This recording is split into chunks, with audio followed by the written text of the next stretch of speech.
I've seen things. A few things before.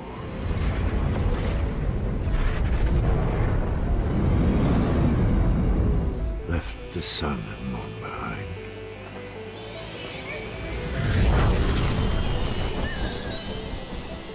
Galaxies waiting to be found. Planets rich in resources. Battles to be fought.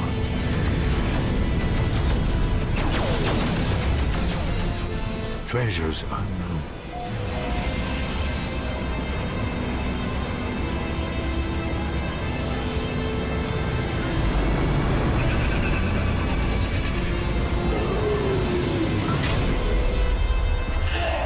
The universe you wouldn't believe. Before its launch in 2016, No Man's Sky had garnered a level of excitement and anticipation that is rarely ever seen in gaming. It was easily one of the most hyped projects I have personally ever seen in all of my years playing games, and unfortunately, when the game launched, at least in terms of the mainstream gaming world, it did not live up to that expectation or sustain the excitement it had generated up until launch day. There have always been people, myself included, that for whatever reason just fell in love with No Man's Sky. From the very moment they first jumped into its crazy, vibrant universe, it delivered something for a certain hardcore fan base that no other game ever really had. A feeling of wonder and excitement that you either really experienced with the game, or you just did not get at all.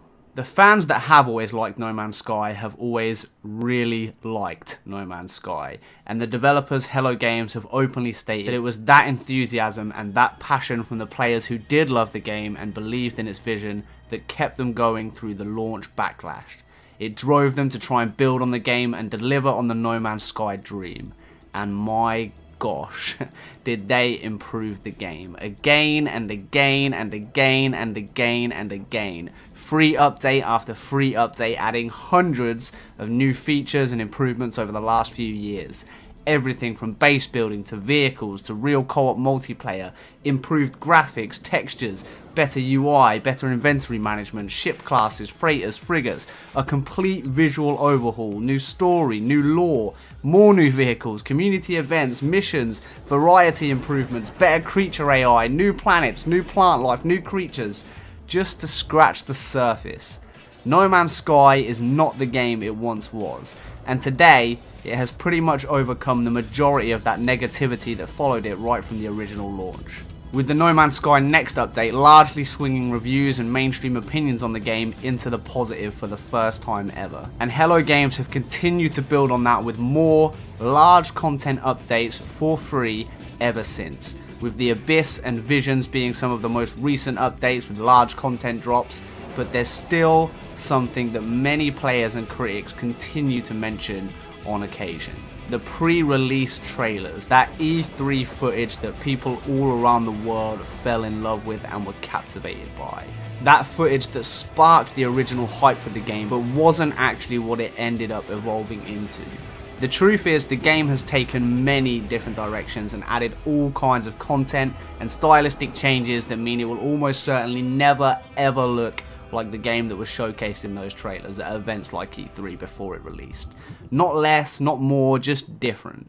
There are so many things that No Man's Sky has now that mean it's way more than what was ever talked about or shown back then. But there are also aspects in those trailers that players wish had ended up in the game, and that is exactly why this video has started with a bit of a trip down No Man's Sky memory lane. Now, the biggest ever update is coming to No Man's Sky this summer. Bigger than Next, bigger than anything that's come before it, and we know that it's going to add new multiplayer and social aspects to the game, as well as fully fledged VR compatibility without the need for some sort of separate cut down game mode. But that's not all this update is going to add. No Man's Sky Beyond is a 3-part update, with the third and final part of the update not being revealed just yet. We haven't even had a hint or a whisper or some sort of clue or indication about exactly what part 3 of the Beyond update might contain. And with it being the one that they've saved until last to announce, you can be pretty dang sure it's going to be the icing on the Beyond cake. The big one. So what could this final element actually be?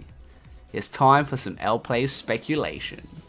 Giant snakes, desert worlds, bioluminescent worlds, improved variation, bigger, better creatures, NPCs exploring the wilderness, rivers, huge planetary buildings and structures to explore, the everything update. That is what I genuinely believe we may well be getting with No Man's Sky Beyond. I get it, I'm always hyped for No Man's Sky, I'm always the one that gets crazily excited for the next big update, and I absolutely love letting my speculation run wild and just having fun thinking about all of the endless possibilities that this game opens up. But I've also never been wrong to believe in Hello Games before. Every single time I've been crazily excited for a massive update or a huge overhaul, or said again and again that things like VR are gonna make it into the game, even when everyone's telling me that I'm completely wrong or that I'm crazy or that I'm overhyped, they've always delivered time and time again. They've somehow still managed to surprise and surpass even my expectation with the big content updates that they've added to the game. And we know that this is the biggest update yet. Now, I've thrown out some pretty hefty things there, but I want to talk very quickly about exactly where I'm coming from with this particular speculation video. We know from recent interviews and posts that it is the biggest update they've ever worked on. I've said that a few times, but they have said that themselves. That's not just me guessing or assuming or speculating. This is a major update, bigger than any update we have seen so far. We know that after Next, there was a time when they thought they didn't have another big update in them. That, at the time, they were thinking was going to be it. The final big update to the game was going to be No Man's Sky Next. They didn't have a pre-planned mega update already on the horizon at that point. And of course, while they were going to keep supporting and improving the game, and we always would have seen smaller updates continuing after that, there wasn't going to be another one of those times where it was, bam, something absolutely monumental is coming to No Man's Sky. But then, of course, Next went down an absolute storm. It truly was a monumental update, and it was the shifting point in the history of No Man's Sky, because it really did mark a point in time where the majority of reviewers and media outlets, as well as things like Steam review scores, all shifted from being negative to mostly positive. It was the greatest comeback in gaming history, in my opinion, and the negativity for the most part was left behind with the next update. They had vindicated themselves, and the pressure wasn't really about fixing or completing the game anymore. They had done that. Hello Games since then have been able to just have a bit more fun with it, to work on cool things they want to do that they think are exciting.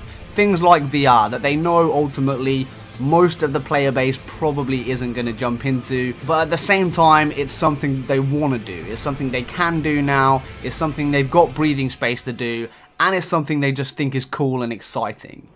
I believe that Beyond is going to be the last big update for No Man's Sky. Not the end of all updates, but the last really huge one, the last big finale that we see. Don't worry, I do think they're going to keep supporting the game, and I think we'll still get some smaller updates along the road, but I feel like this is kind of an end point, the end of an era for No Man's Sky, the close of that major update cycle that we've all gotten used to, and it's because of that that I really do think it would make a whole heap of sense for this update, for this final part of Beyond, to focus on some of those dreams that Hello Games presented in those early trailers. What better closing chapter than to say, you know what, we didn't just keep going, we didn't just turn it around for No Man's Sky, we didn't just deliver so much more than that original vision that we had, but actually, here's one more update that does go back and tick off all of those big key things that long-time followers of the game have always wanted and asked for.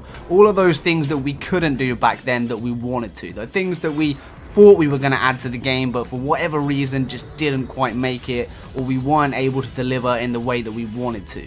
The things that mean that that pre-release footage isn't just a dream or a concept anymore. And finally, an end to those conversations you still hear every now and again from people saying, but you never did this, or you promised that and it never made it, so I don't care about all this other crazy awesome stuff that you've done since then. Not because they have to do that anymore or because they're feeling the pressure to, but because they've had the time to grow as a studio, to improve, and because now they're at a point in time where some of those early features that didn't end up being realistic or achievable now actually are possible for them. And yes, this is speculation only. Maybe I'm way off. Maybe the third part of the update is going to be something completely random, some crazy thing way out of left field that none of us are expecting at all, but I just cannot shake this feeling that this really could be the everything update. The update where they say all of those major things we ever really wanted to do, we've done them. We've ticked all of those boxes. We are 100% happy with No Man's Sky, and you're going to love this update. Now, I've always said I believe the giant snake-style creatures would make it into the game, and with more improvements to the online and multiplayer modes coming, I could see this being the perfect time for that. Co-op teams fighting together to take down a huge mega snake as some sort of mini co-op raid or boss type battle would be freaking awesome. The kind of awesome sci-fi structures that are littered throughout the art book and early concept art for the game, and the kind of stuff that we saw glimpses of in those early trailers, things like the giant red metal tower structure that I always talk about excitedly. These are the kind of things that would make exploring planets more fun. Discovering these crazy mega structures and exploring them would be awesome. I've seen glimpses of that in some really good mods for the game, but it's never quite as polished and as exciting as what you know Hello Games could do if they wanted to. Rivers is another one, something that we've seen since day one in artwork and we've heard them talk about, but we also know from things like their GDC talks is incredibly difficult for them to actually implement into the game with the way their procedural generation and the game engine works. They've been optimizing, they've been learning, they've been tweaking ever since the game launched. If ever there was a time to believe that they might be ready to put things like rivers, maybe even things like waterfalls into the game, then it's now. Some of that crazy density and variety in animal and plant life that we saw in small spaces on worlds like Aurea 5. The cool giant creatures like the E3 Diplo or the Rhino. With the optimization that we know they're making to the game at the moment, there's definitely a chance that we could see heaps of this looking better. Well, I will give this video creator some credit here. L Plays Gaming on YouTube. This was put out, I don't know, I guess a few days ago, whatever. So, you know, why No Man's Sky? Well, I like space games, I like exploration, I like crafting, I like flying my own little spaceship around.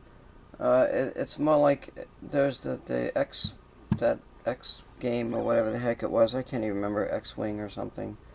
I used to play that a lot. Freelancer.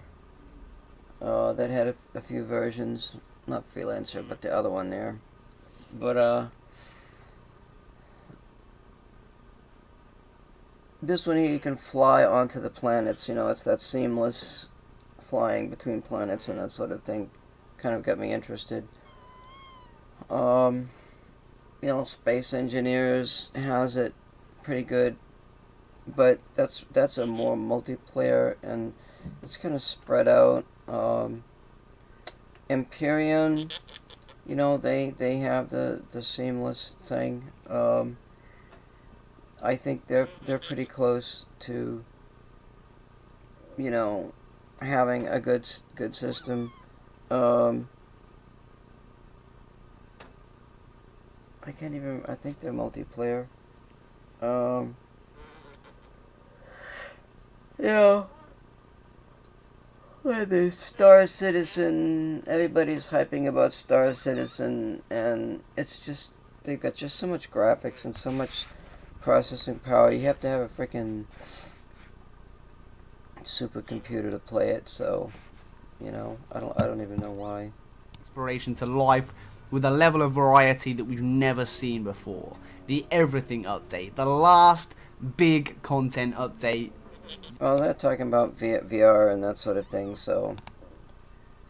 But anyway, I'm at the point where I'm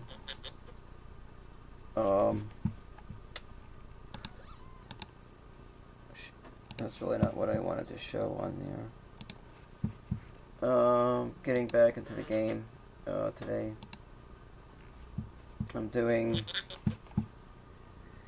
I'm at a space station and I'm about ready to go ahead and go back to the planet. I've made some adjustments on a few things. Looked at some of the posts. Sort of, I guess. I'm sort of looking at some of the posts now. There's something about the missions, the P. I've got to bring up P, which is that should be like a journal. Not. I might change that key. I've been changing keys around, and then there's the way the ship is flying. I want to be able to strafe with the ship, and the way the thing is set up, I can't do that. I think I might be able to do it if I change some keys around, so we might mess with that a little bit. I am in permadeath mode. I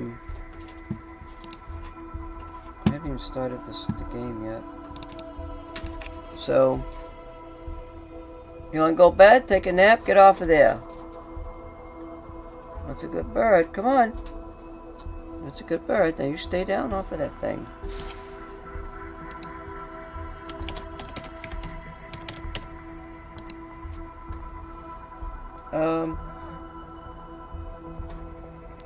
Anyway, I'm not like hyped or anything like that, but I saw another beginning player, and he was you know what? You're gonna go to bed, take a nap.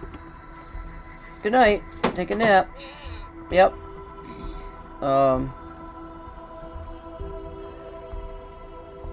He went to that base location to find the hermetic seal that I needed for the ship, but he was on a different planet.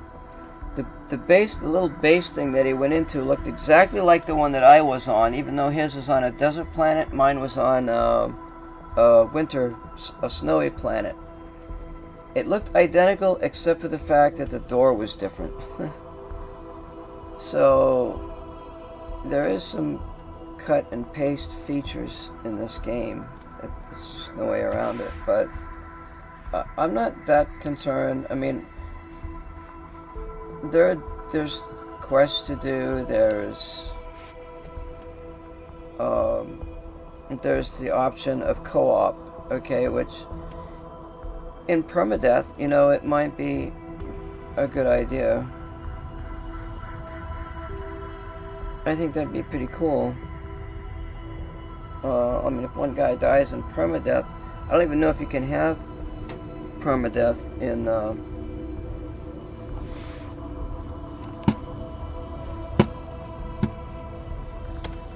co-op mode.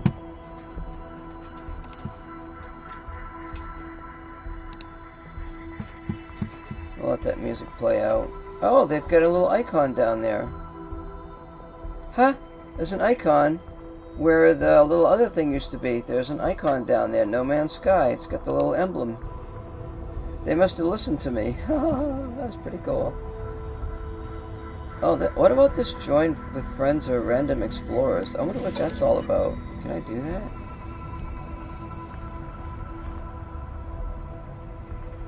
Join a random game.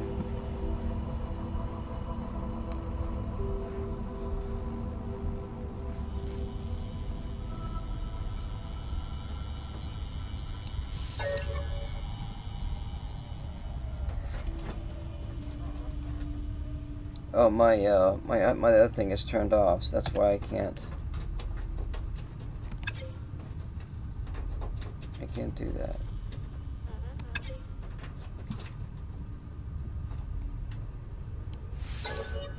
Well, we're gonna go to our permadeath game.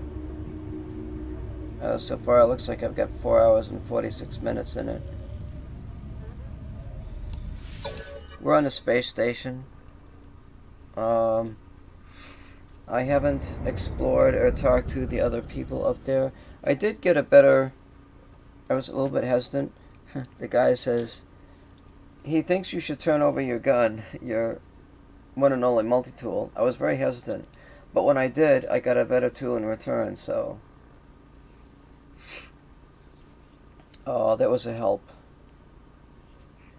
So I'll be able to get a 28% better scanning ability range and a 13% increase. So like if I normally get 20 units, I'll get 22 units of stuff. So I guess that's okay. Look at this thing will this goddamn, pardon my French, but this mouse thing still, the cable still stretches out. It won't stop, and I don't know how to stop it from moving.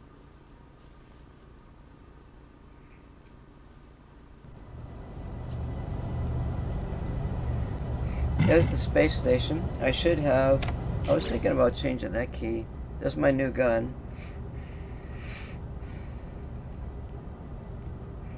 And like I said, we are in permadeath mode. This gun has the new shooter thing built in. So that's pretty cool. I don't know if I have to have... I don't know what that noise is. But look at this. You know, the graphics are pretty decent. Look at the modeling, you know? There's nothing wrong with this.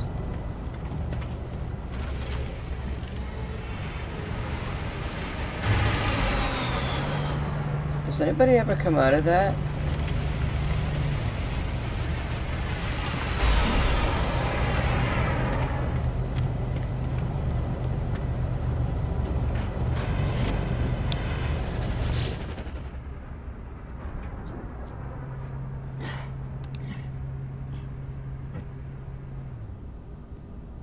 Ooh.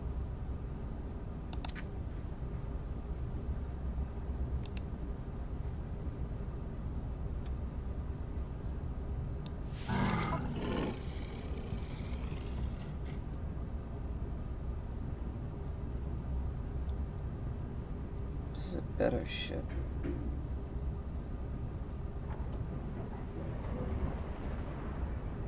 Oh, I didn't know I could do this.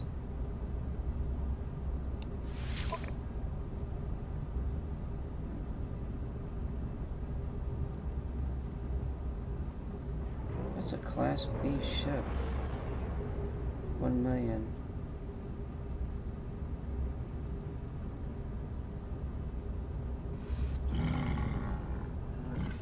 Huh.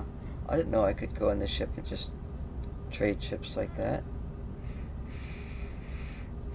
They're talking about, what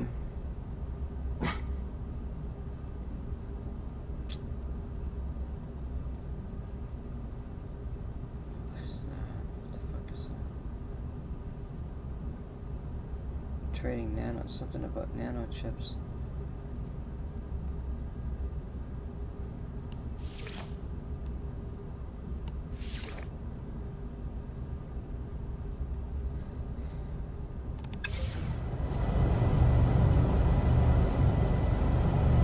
Huh, I didn't know I could do that.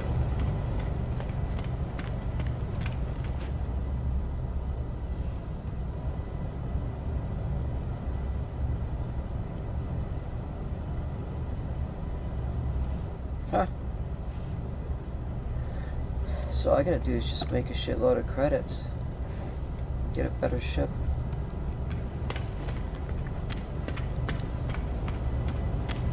Ship's got more maneuverability.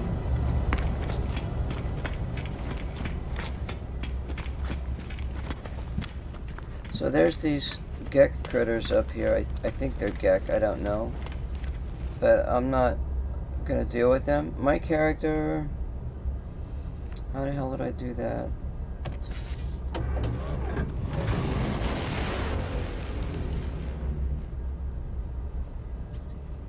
See, my character is, I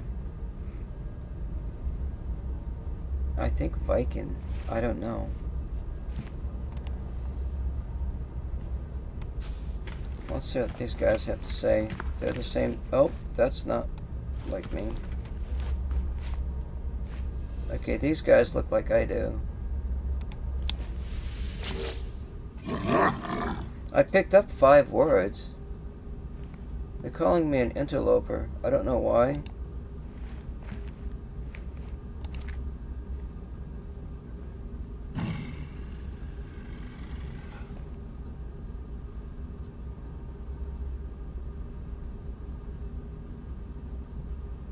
Mordite.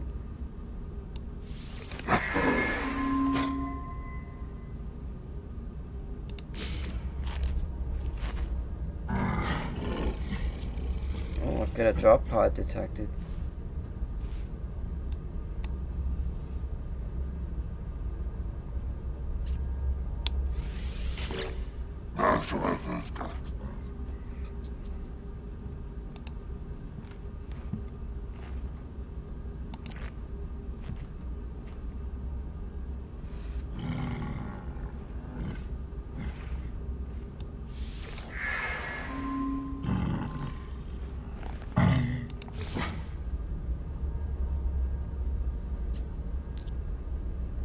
Now, do I lose? Did I lose?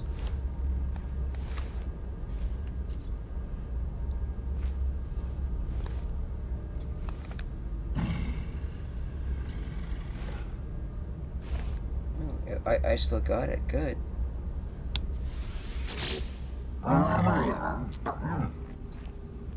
Maybe I'm talking to the wrong critters because I don't see any words here.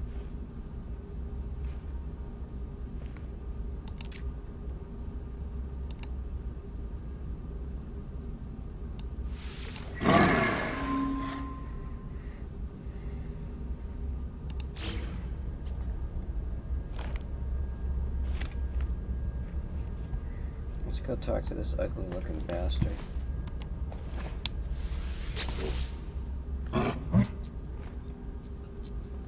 Look at his lipstick. Why does he call me a fucking interloper?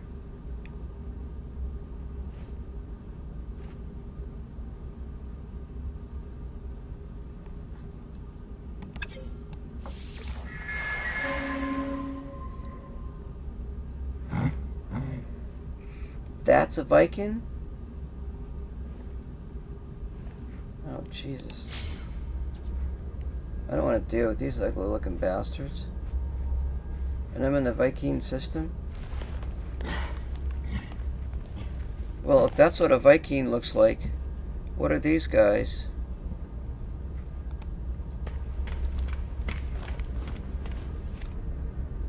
That's another one. That's a Viking. I'm guessing, because with the way the bottom is set up. Why, how come I can't read his words?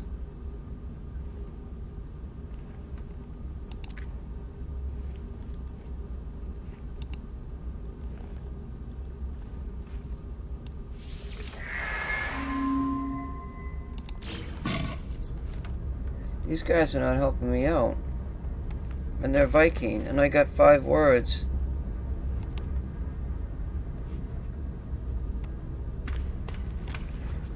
Is that another portal?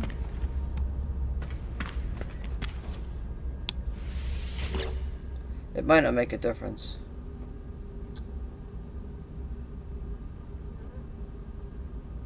I like the fact that I can right click and I can do everything with my mouse, you know?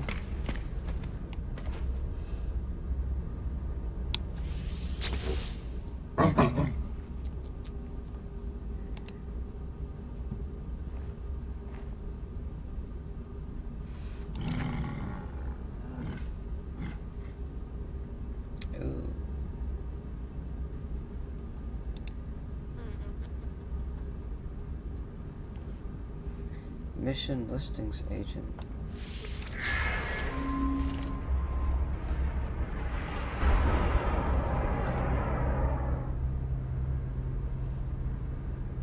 That might be the 3 factions.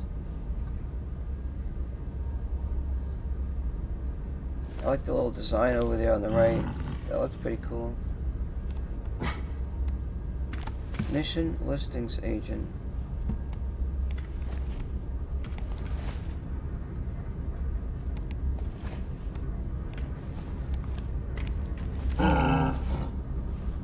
Liquidator.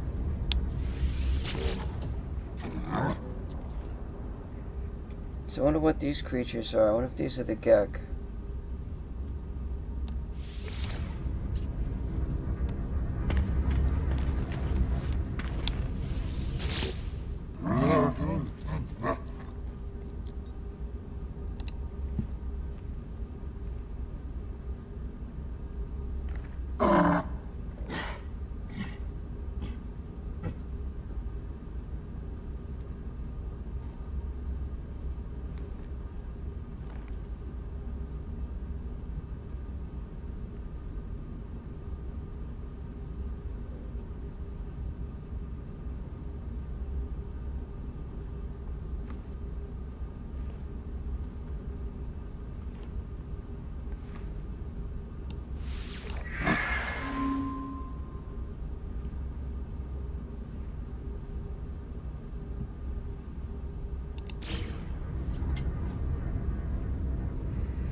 I don't particularly like the looks of them fuckers.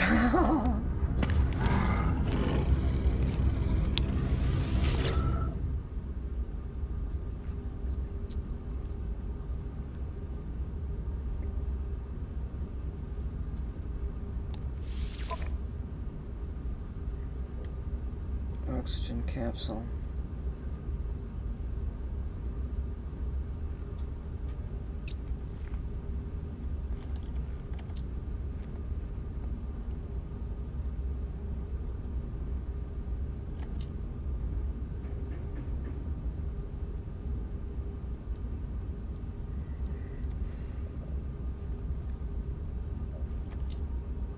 I can't do any trading right now. Where the hell is the mission? Mission listings agent? Where the hell is that?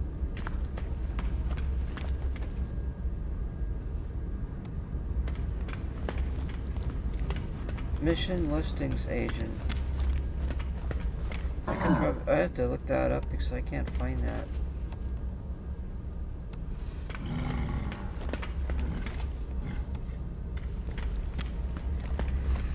I haven't talked to these 2 guys yet.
I got some stuff out of there.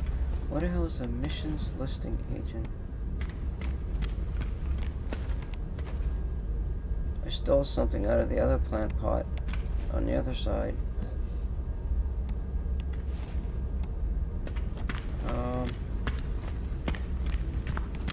Fuck, I don't know.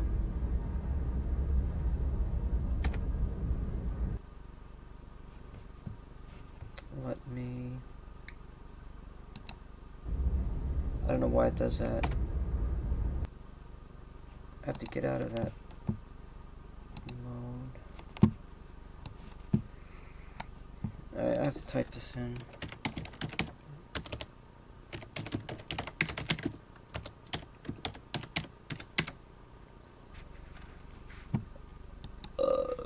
Excuse me.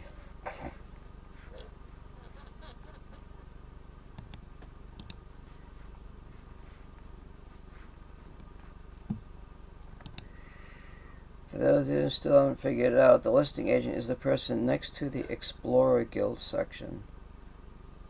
He'll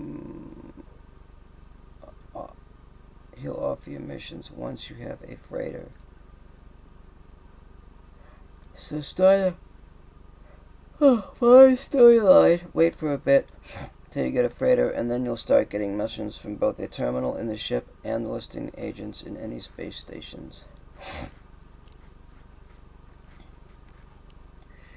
And once you've reached enough standings, he'll simply offer you gifts, usually units for me.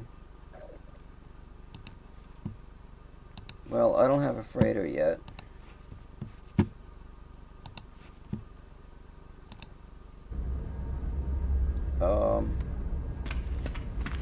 We got some places to go.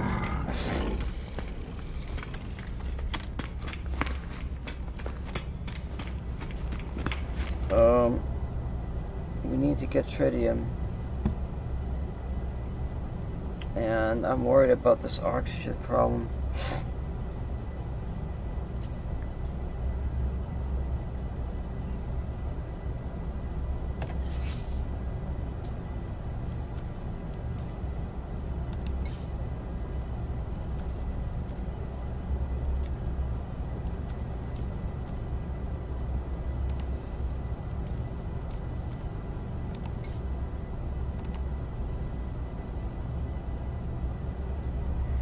That's F1. There's no F2.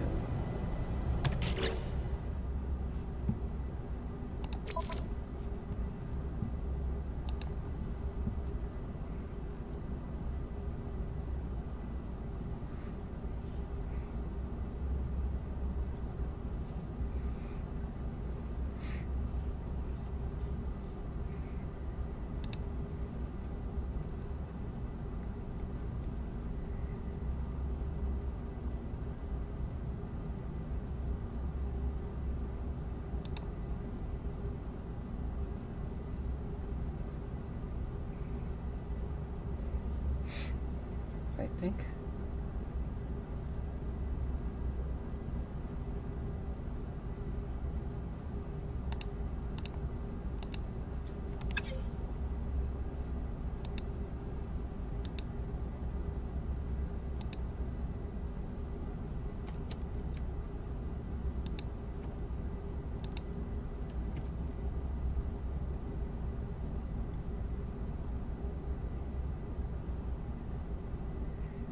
I don't want to roll. That's the thing. I thought I could cancel this.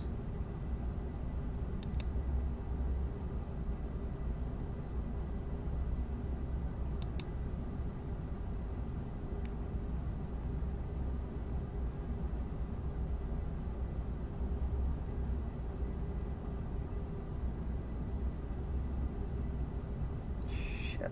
I don't know what to put in there.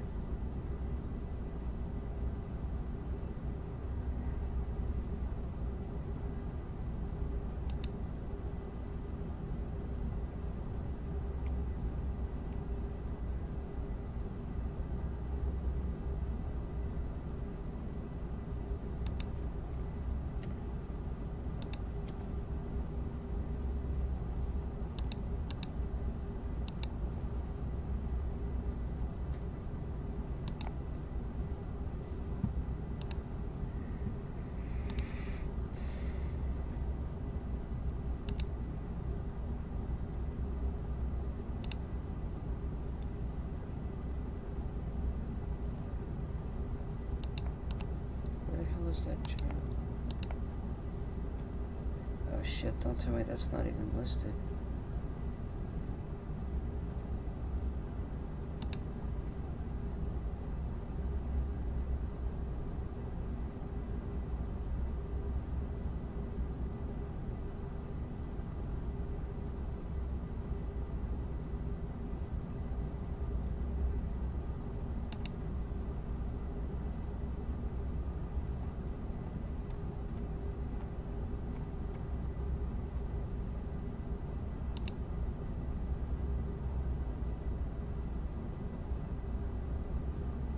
I'll be damned.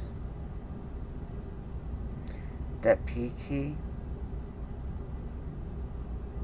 I can't reset that P key to J. Oh, you know what I could do? Just make that an O too.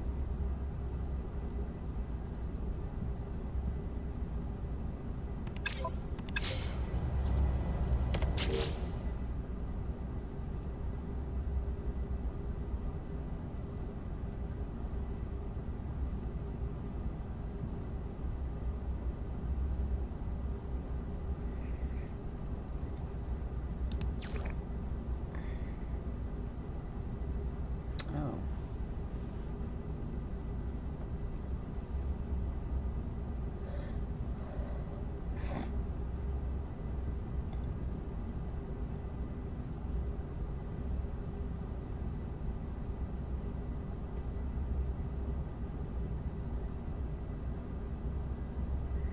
Use the quick menu to change to advanced editing mode and enable construction options.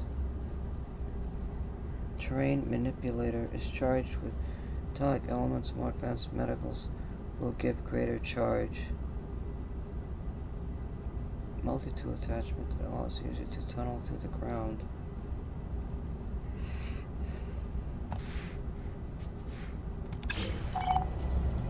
Wait a minute, can I build that here? Let me just walk up to the ship here. I might be able to actually build that here.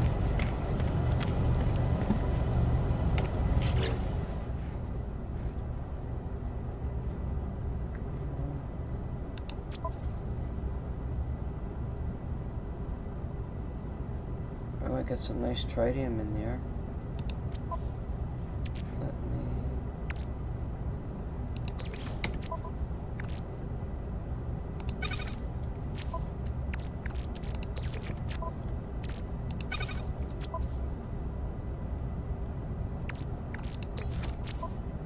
See, this stuff's supposed to go in the ship because the ship can handle a larger number of units. It frees up space. I think I can build that terrain. Wait, if that's... I wonder if that's a multi...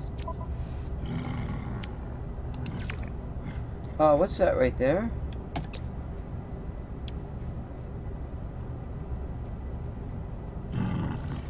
I'll be damned. I just need 2 carbon nanotubes.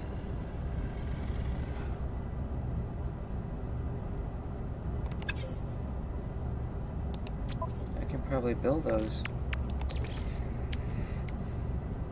Oh, that uses 50 carbon apiece. Wow. How much carbon do I got?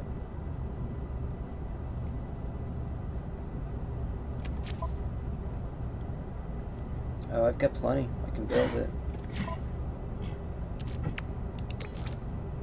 Product constructed.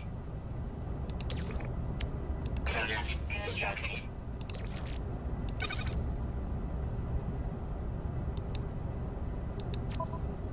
So that's a multi-tool attachment. We can build it. Technology installed.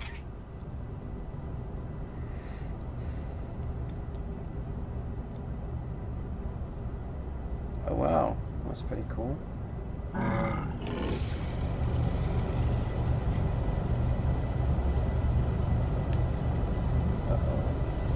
Fuck, I just built it though.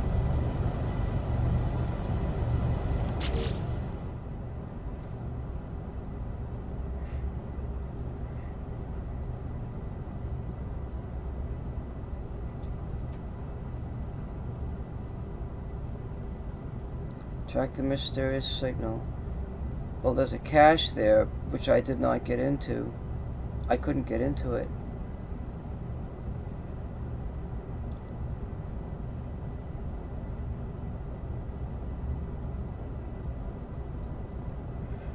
Refine copper in a portable refiner to create chromatic metal. That's how I get it.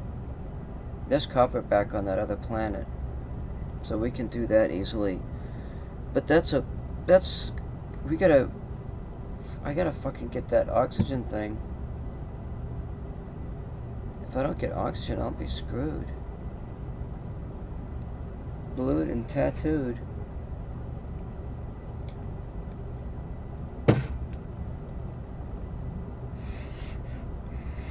There's red things on the planet. I want to go back.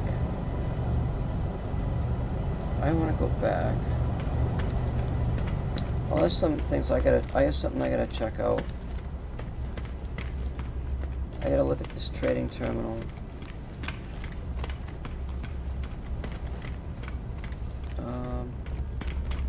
Did I talk to this person in here? That's the guy that I traded the gun for.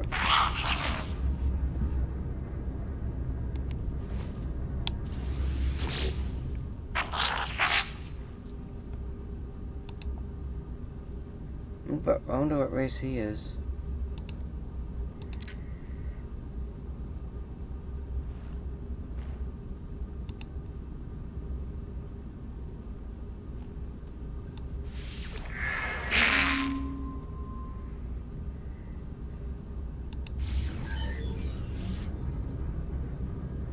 Oh shit. I guess you don't pat Gex. That's a Gek.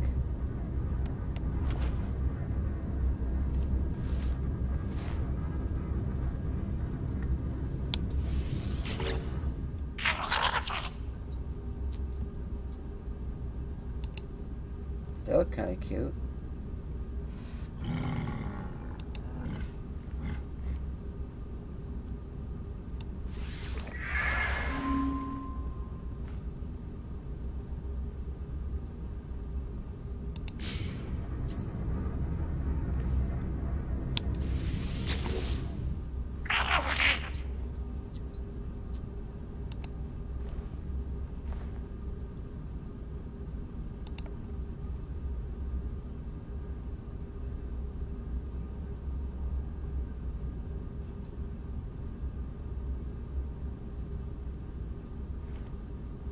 Well, they don't like being pet, that's for sure.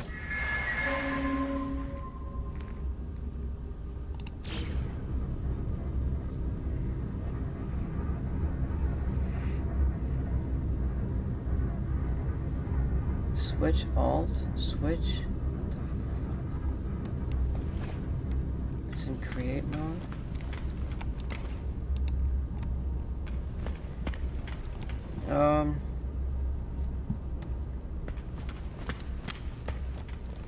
That's the appearance thing over here.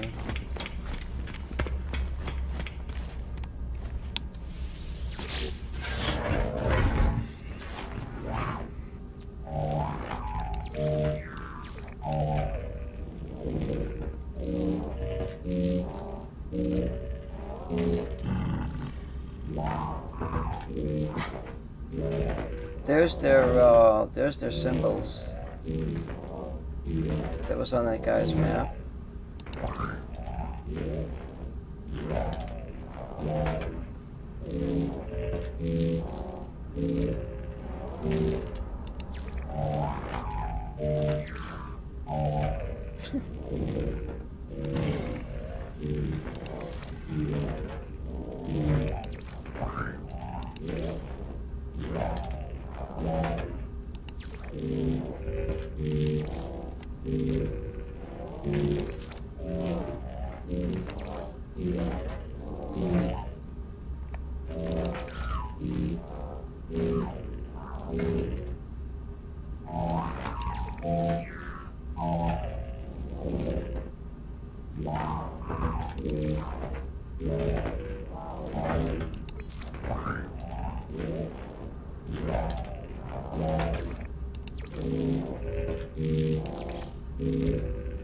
What the fuck?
Shit, I don't know what I was when I started this game.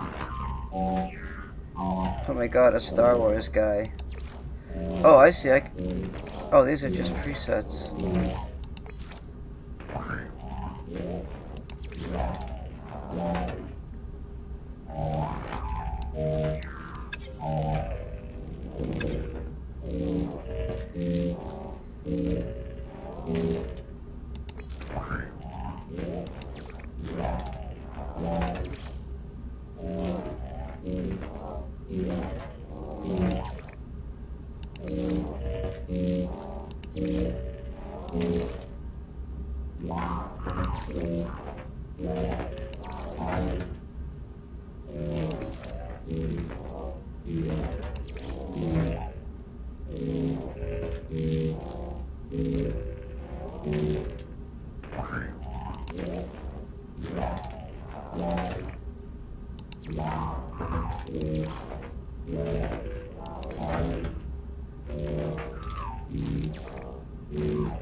That's pretty cool.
Ooh, I like that one. 6.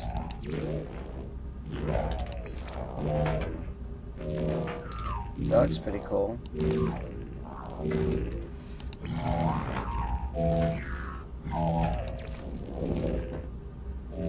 I like 6. That looks pretty cool.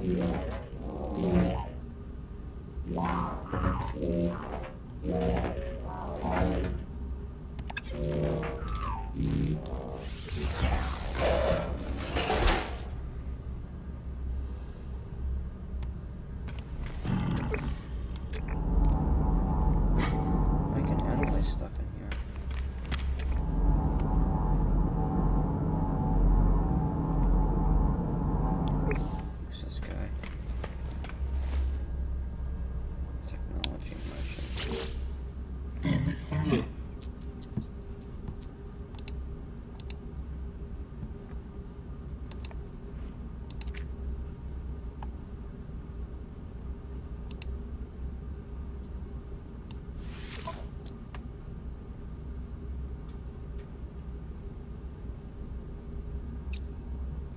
need this stuff. Need nanites.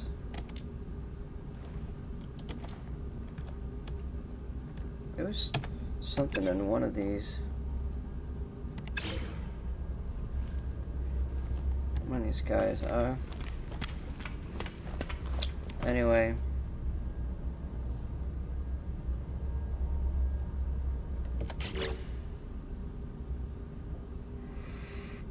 We have to go to a copper mine, I guess.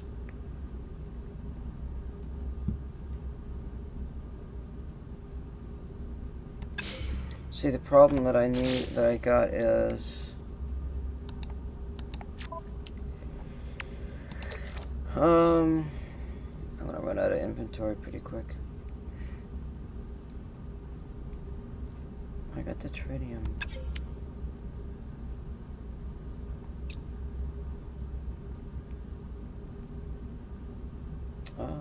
My pulse engine. That's what that's for. So I've got 145 tritium. I'm at 28%. We gotta start writing some shit down here. And I can get back and forth from planet to here. Well, I guess 70%. Probably 50%. Because I was flying around.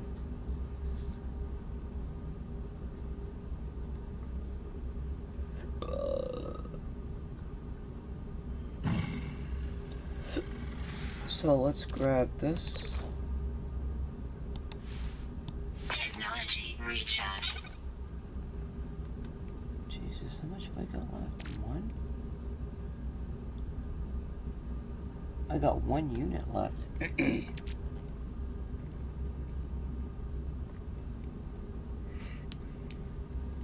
So 145 trit.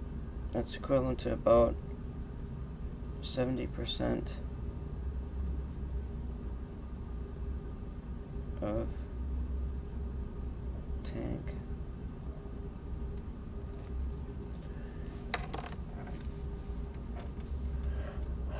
I don't know what to do with that silver and gold.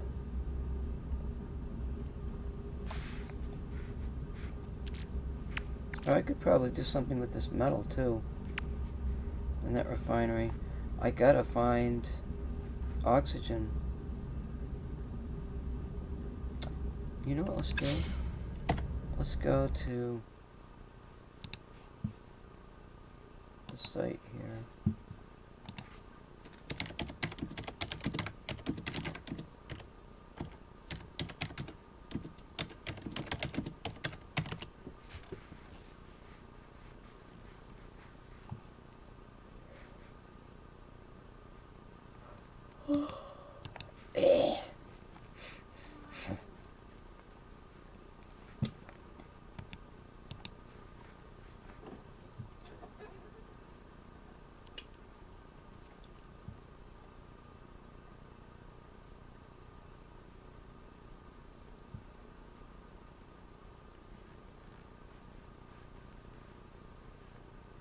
Pre-patch some planet clusters.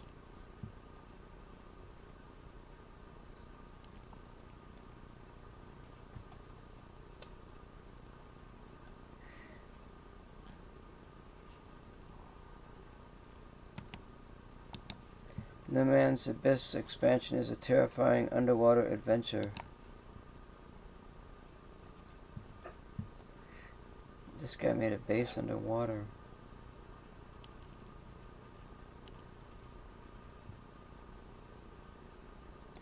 This guy's been playing this game for over 2 years.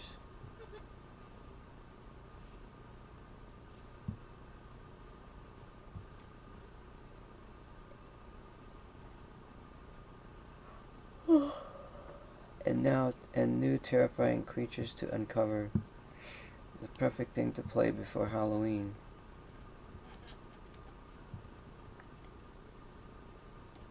But this guy's writing a roleplay story.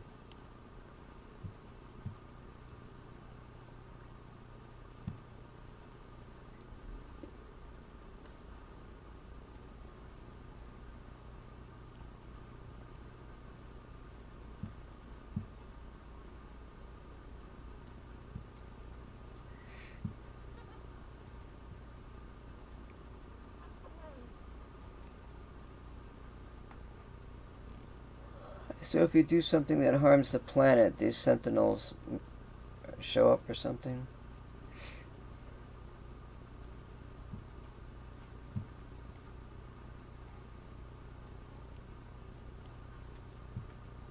Oh, maybe the sentinels can't go underwater.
This is just a story.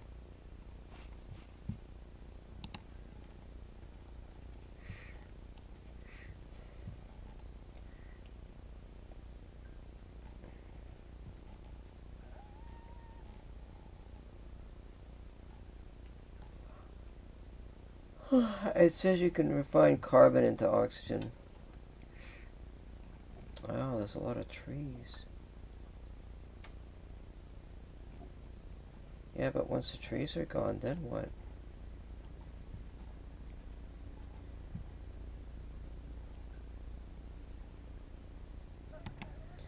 There's the Gamepedia.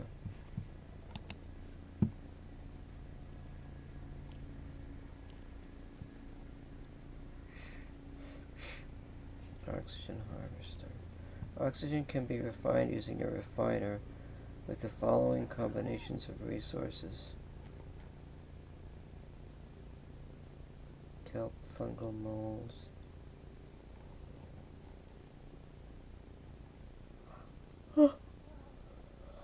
Those are the bigger refineries because they're using more stuff. Cactus flesh.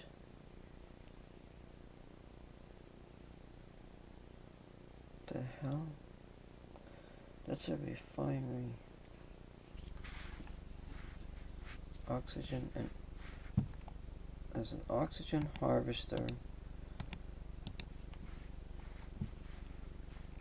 An atmosphere harvester. Ooh. Guess what? Wait, chlorine plus oxygen refines to 6 chlorine.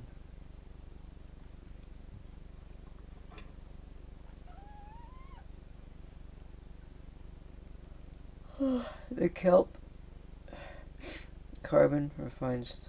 I don't know what the fuck that shit is. 1 chlorine gives 2 salt.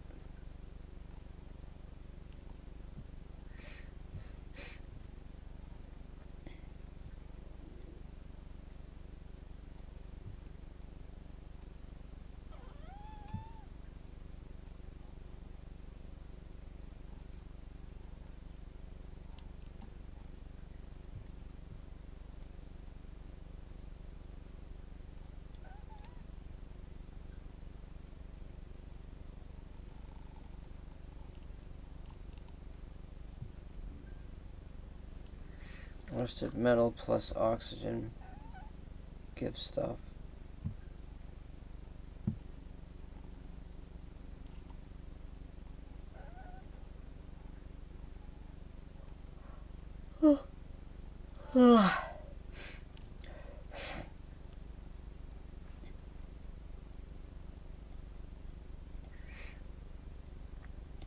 Oxygen filter. Oxygen capsule. Portable refiner minus metal plating times 1 plus oxygen.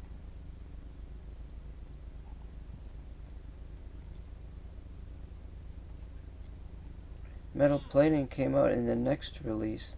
That was just recent. Then there's a Visions release. Unstable plasma.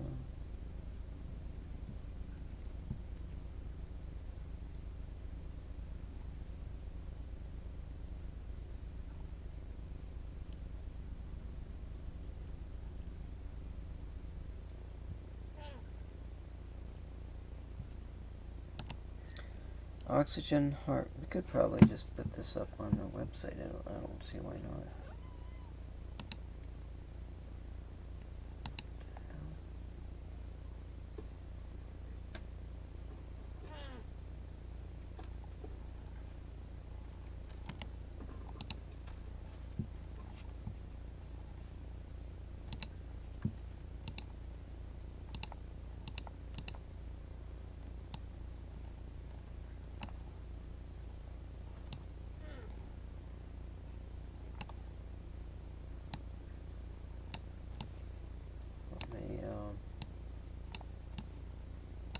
Adjust.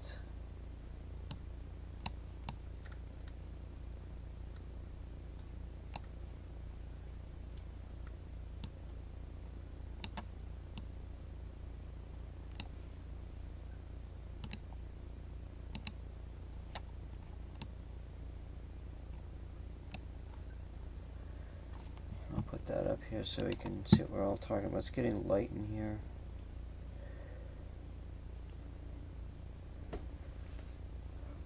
My character's okay because he's in the space station, so he can sit there forever. I gotta get me another snack. This is a problem. So we really gotta nip this in the bud.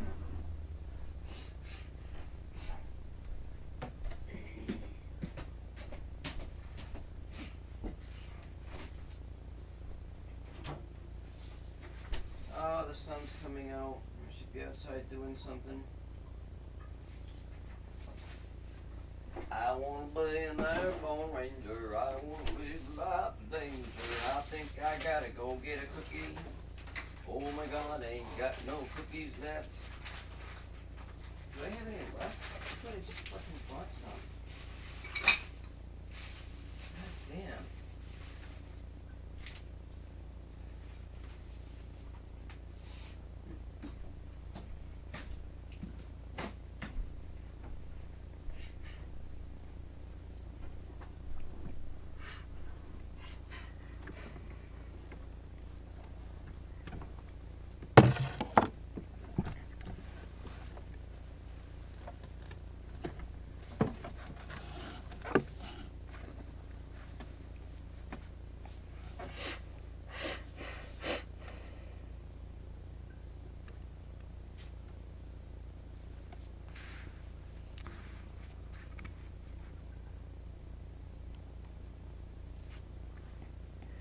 See, I need a blueprint.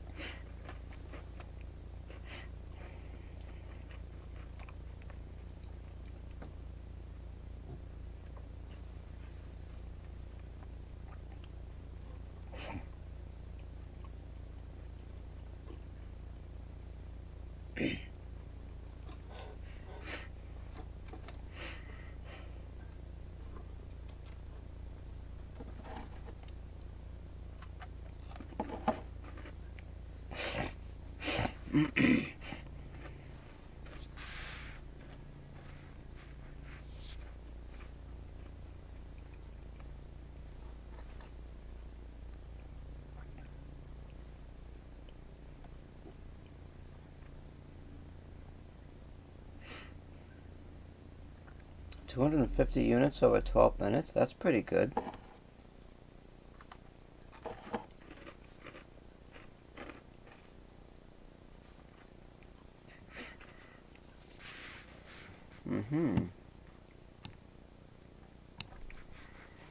Once we get the base computer built, which is coming up,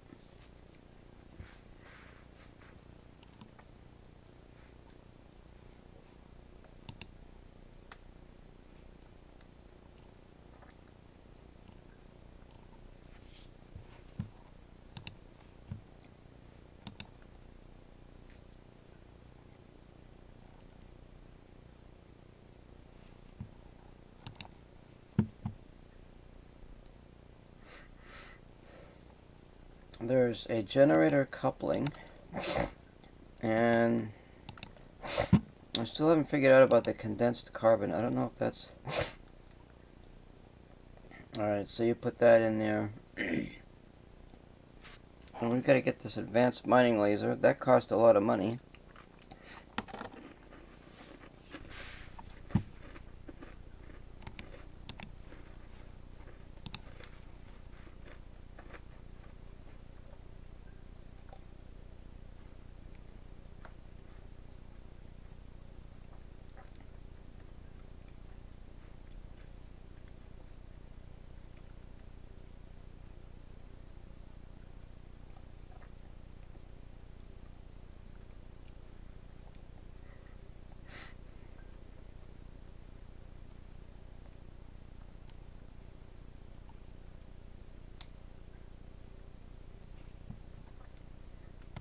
The armor, it can be built.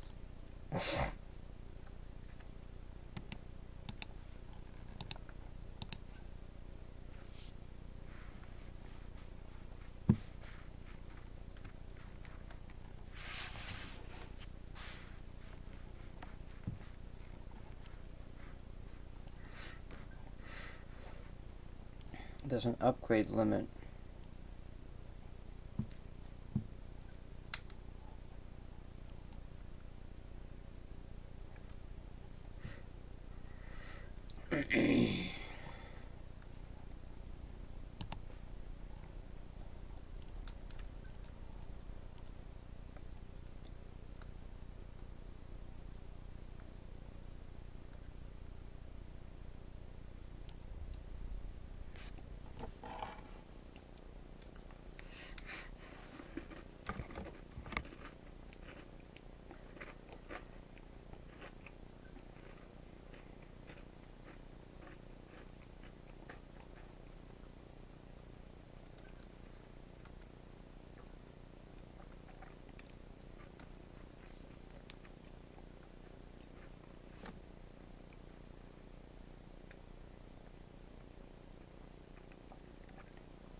Exotic planets.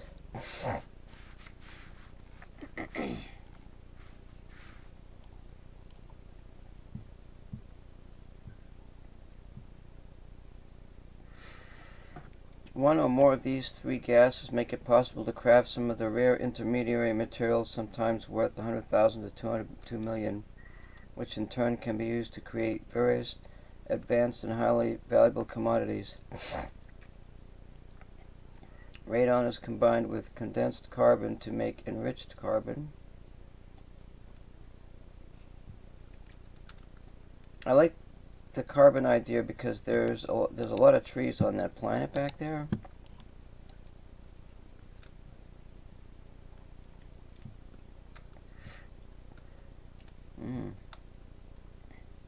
Trade value for enriched carbon is 50,000.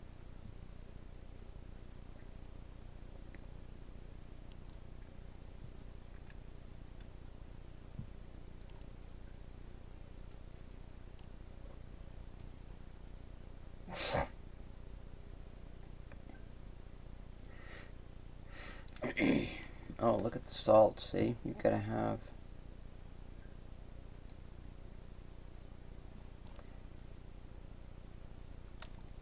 What, just one of those is worth 50,000? Are you kidding?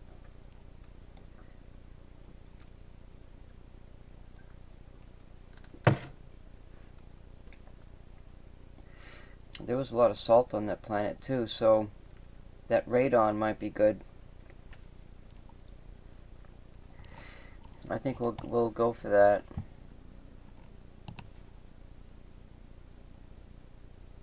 Because we can get, so radon, I don't know what that, they're all using condensed carbon.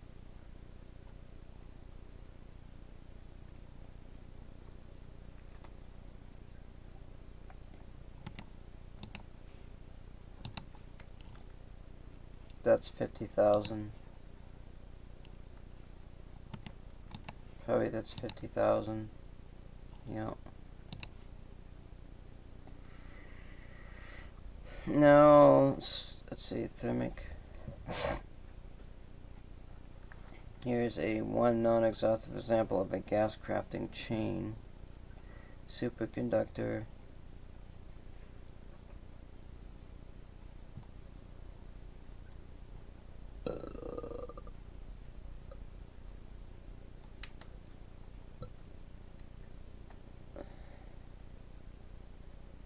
A quantum processor is worth 5.2 million.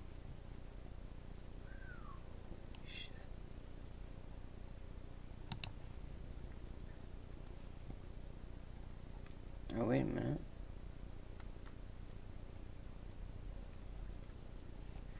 Semiconductor is combined with enriched carbon to produce a superconductor. Oh, I think we got a plan here. We got a plan. I'm gonna go that science route. So we go science.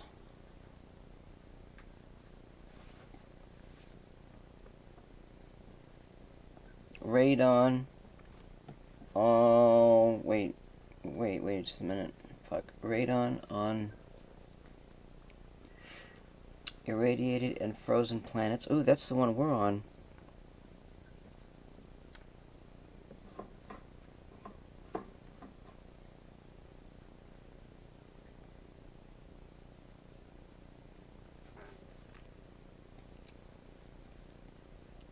Plus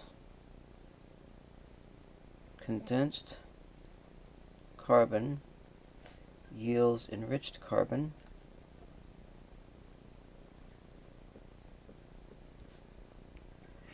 And we combine that with semiconductor.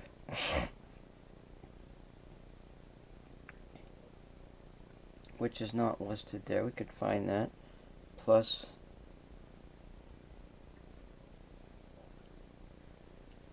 yields super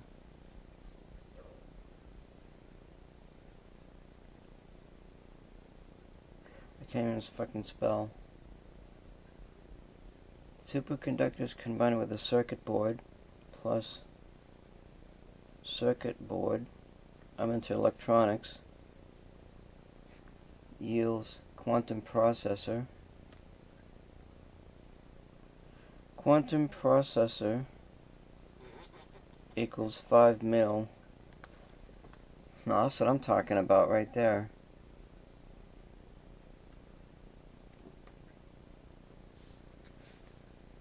Plus portable reactor. Wait. Combined with portable reactor. Plus portable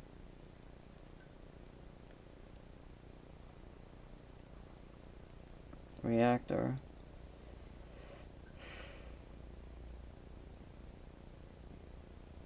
And GOD a site to yield fusion igniter.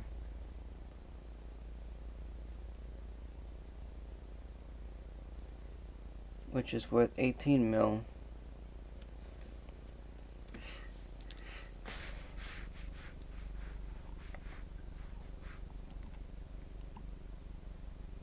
I don't know what the semiconductor is, I don't care. But we've got radon on our planet, so we're talking an atmosphere harvester.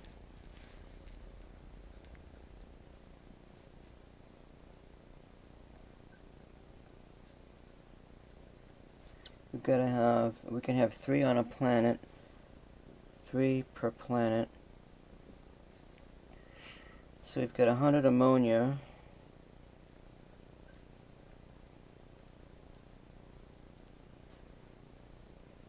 Two metal plating.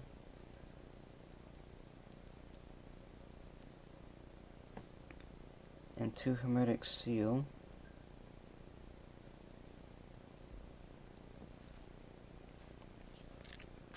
And where do we get ammonia?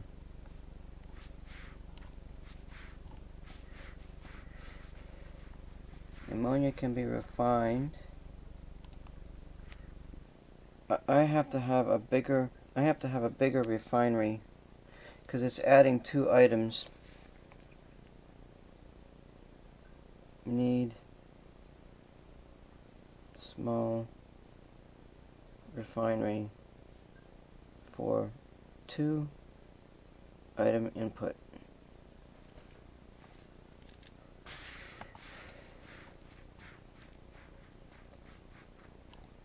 Nitrogen and dihydrogen. Oh boy. Ferrite dust and paraffinium. I don't know why these are enriched elemental transfer. I got salt, but I don't. The fungal mold is not going to be on the planet that I'm on.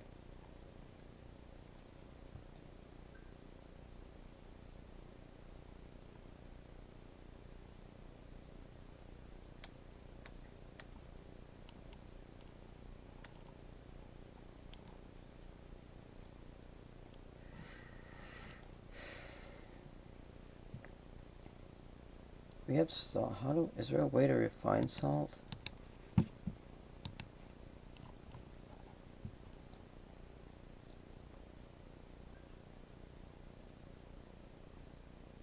Chlorine.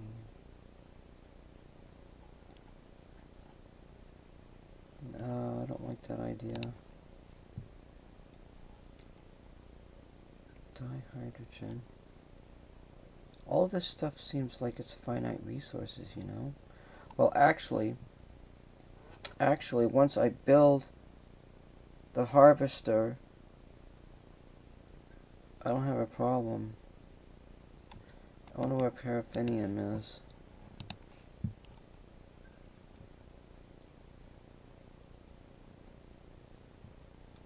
Lush planets. Ooh, I like that idea. We'll go for the paraffinium on lush planets. Wow, there's rainy, verdant, tropical, viridescent, paradise, temperate, humid, overgrown, flourishing, bountiful. What's that? Types? Conditions?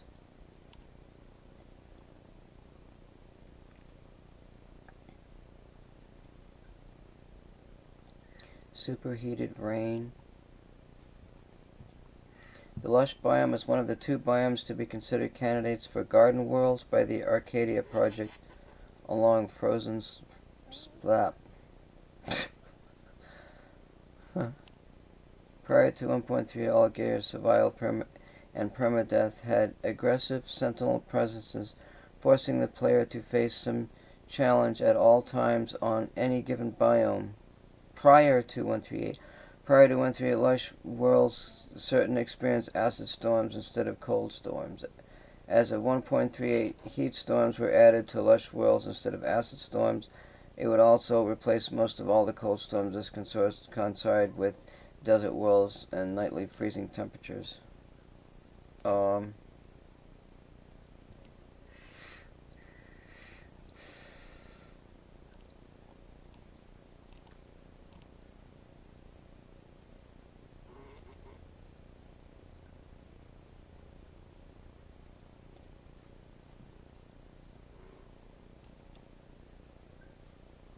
Worlds with lush biomes are characterized by colorful grass, essentially Earth-like planets.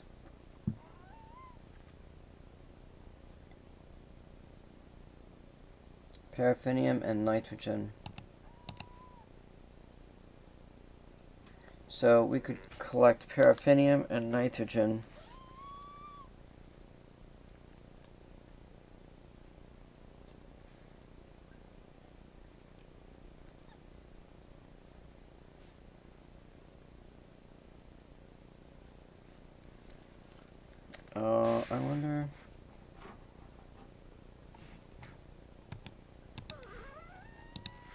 Can you collect that with the atmospheric processor? Wait a minute, let me see.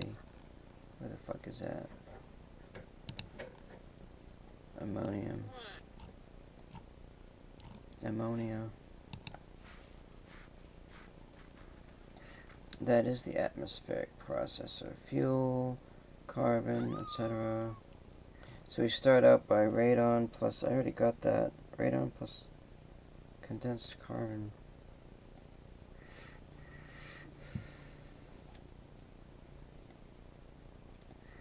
Portable base building product for extracting gases.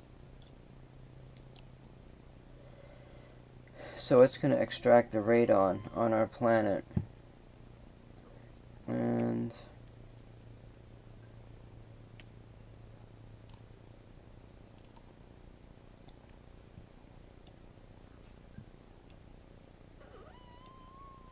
the nitrogen I have to get on lush planets.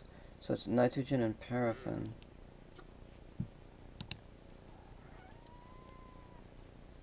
Radon and chromatic metal gives me nitrogen. Ooh, I can actually make nitrogen that way. How do I get the ammonia?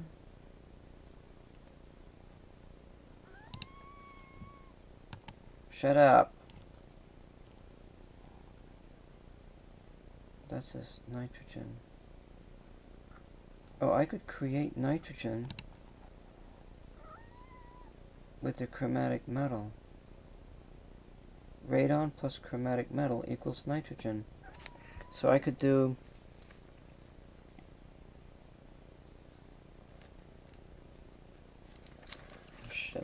So I could do radon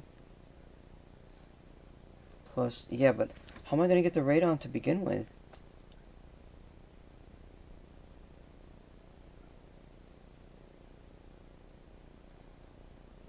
What the fuck?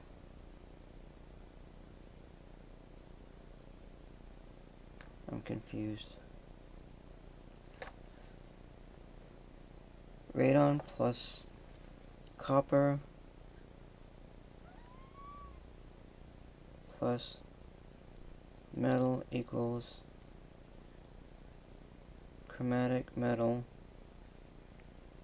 will give me nitrogen.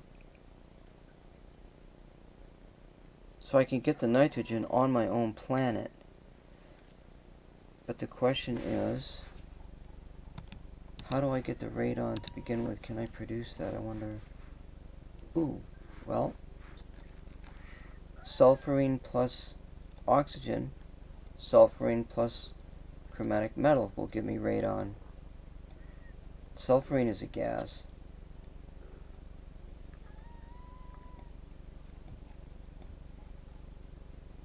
Sulfurine.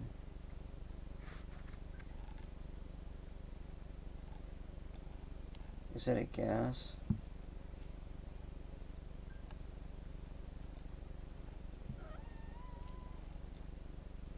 Shut it.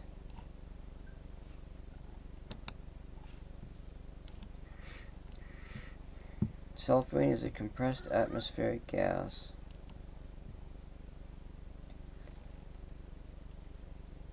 Oh, shit. Nitrogen plus chromatic metal will give me sulfurine. Why did I want sulfurine?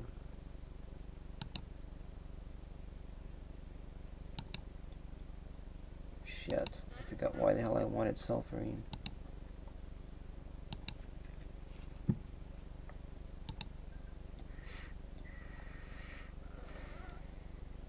Oh, sulfurine plus chromatic metal gives me radon. But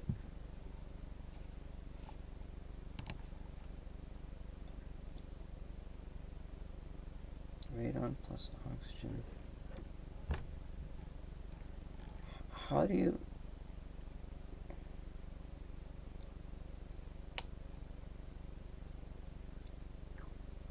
Oh. Radon times 3 gives me 1 nitrogen. Oh shit. I'm still at a loss here because you gotta have the nitrogen to make the ammonia. And the ammonia to build a gas processor, atmospheric processor. Oh, wait a minute. No, you don't. You collect the land material to get the ammonia. Collect land material to get ammonia. So it's the paraffinium. That's what we need.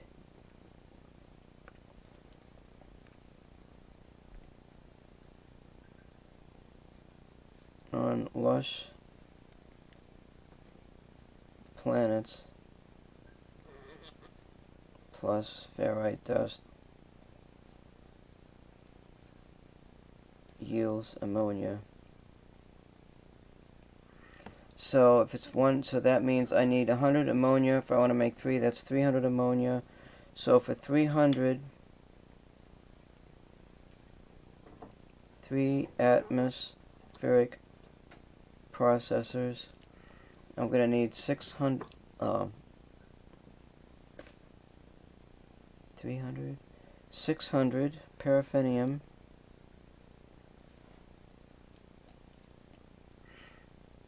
and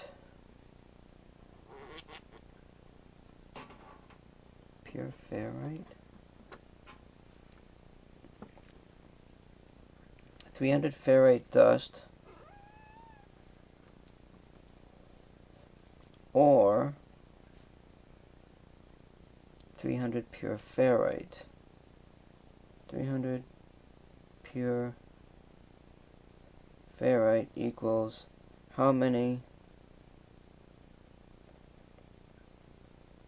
ferrite dust?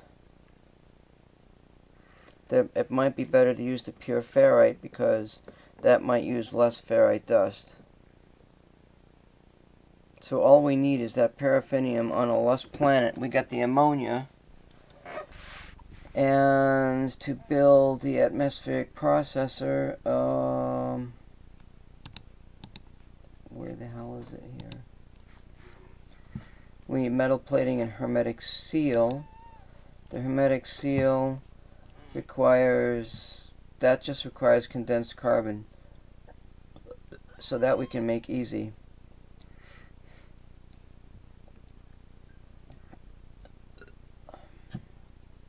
So we just gotta find that paraffinium and take it back.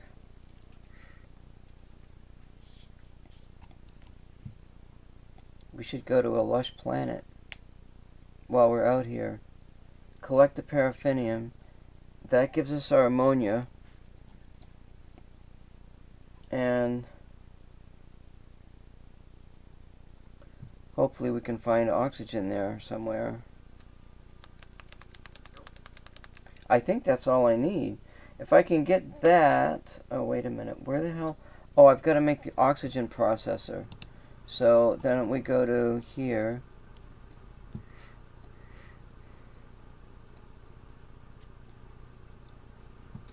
We need dihydrogen jelly. That shit's hard to find.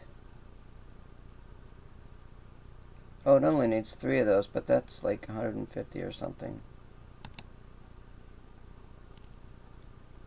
Dihydrogen. 120 dihydrogen. So we need to collect like shitloads of this dihydrogen shit.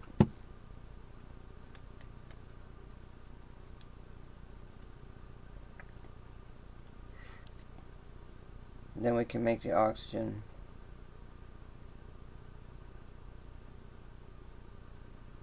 Now wait a minute, you know what? That ship...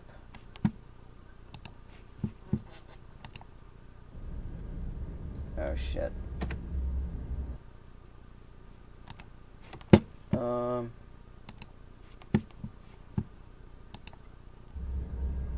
I don't know if I can get to the ship or not. If I look at... See, there's the ship. The pulse... Not the pulse engine. This one? Starship launch fuel.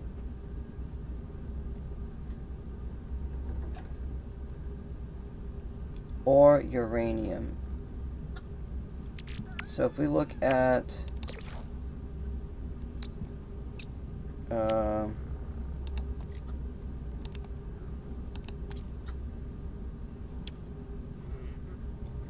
see, that uses the dihydrogen. That's a finite resource. So now what about uranium? Are we going to be able to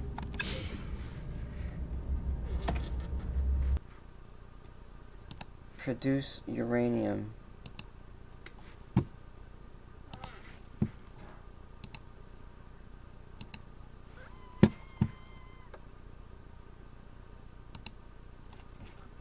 So now we look that up. Let's see, uranium. So that's the other problem. Can it be refined into something? Oh, yes it can. Look at this. Oh, it can even be done with radon and ferrite dust. Well, now ferrite dust is a finite resource. Fuck.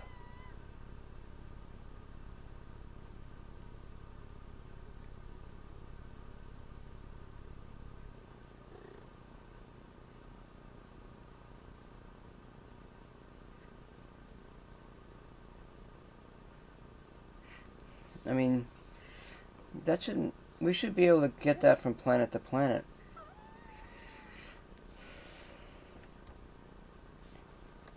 So... radon plus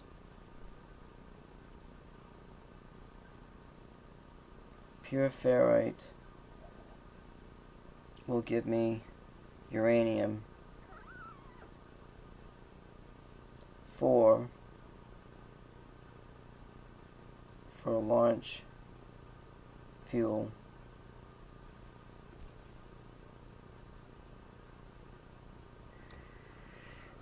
Damn it, though.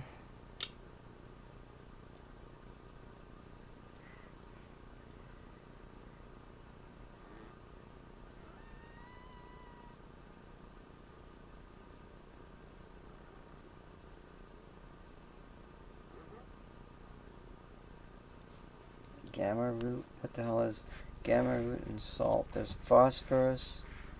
I haven't seen that around anywhere.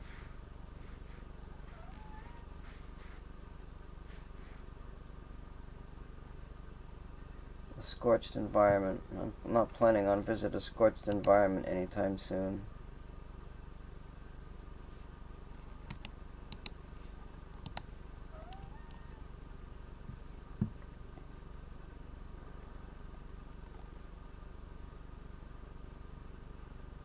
Oh, gamma wheat can be farmed. Oh, wait a minute. This is gamma root. Gamma root plus salt. I wonder if salt can be farmed.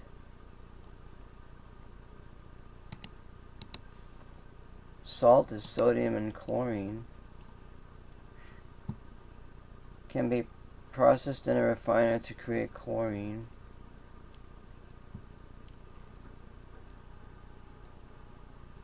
Dihydrogen.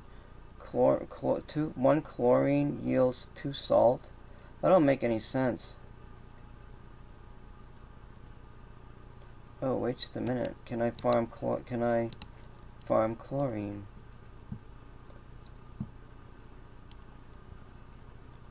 Oh, chlorine can be bought.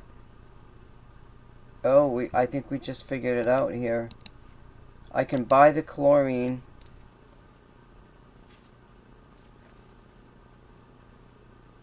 Buy chlorine to make salt. And I can, once I build that other stuff, there's my loop right there.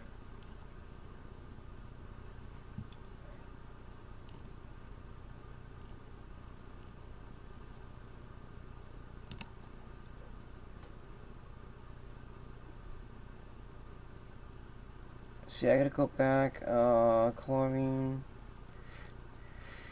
Salt plus oxygen. No, that's not right. So I buy the chlorine to make the salt. And the gamma root. Fuck.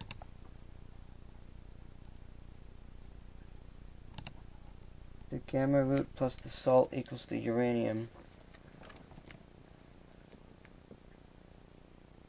Plus gamma root grow this. Is that my launch material? So you buy the chlorine, make the salt, use the salt plus the gamma root. That gives the uranium to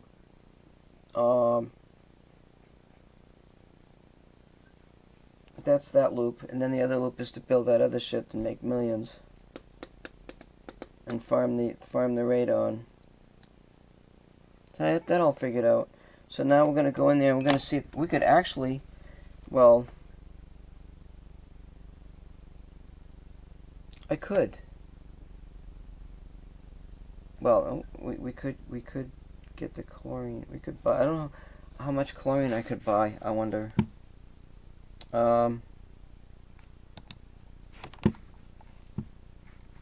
Chlorine and paraffinium is all we need. Let's go back to the trade vendor and see if we can figure out. I'm not even listening to music here. I don't even know where. That's a technology merchant. Is this the trade vendor guy?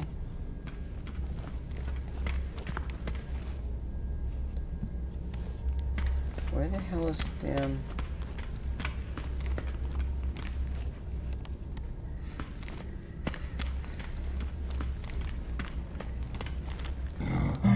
They're all technology merchants.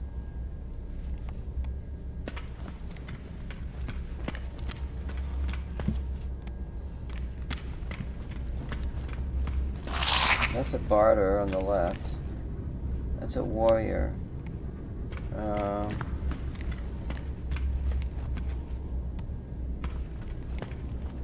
You'd think this would be a fucking trade terminal.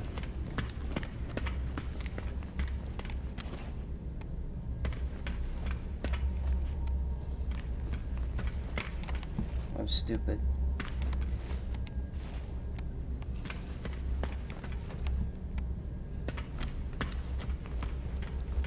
Let me talk to this guy again.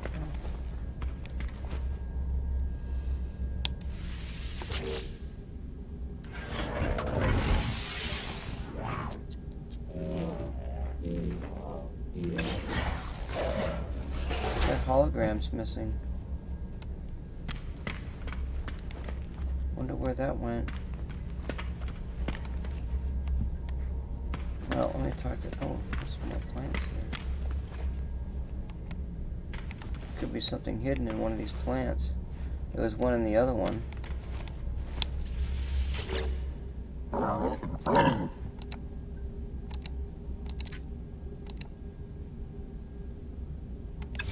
Oh, that's just trading. I don't know where the fricking... It must be on the other side, I guess.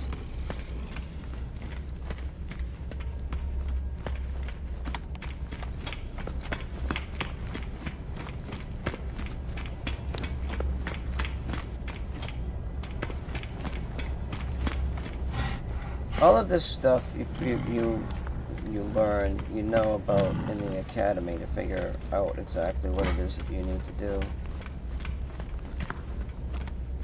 I'm looking for shit inside these plants. What is this? Have I been in here? I extracted a few nanites out of there.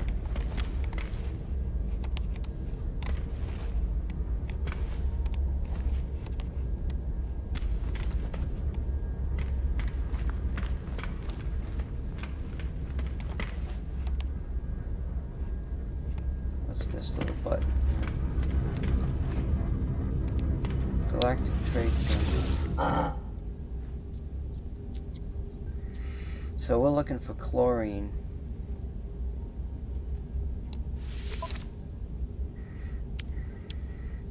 Decrypted user data, star cell, comet droplets, ion sphere, oxygen capsule. Yeah, we could buy some of these. Well, they're 400 apiece.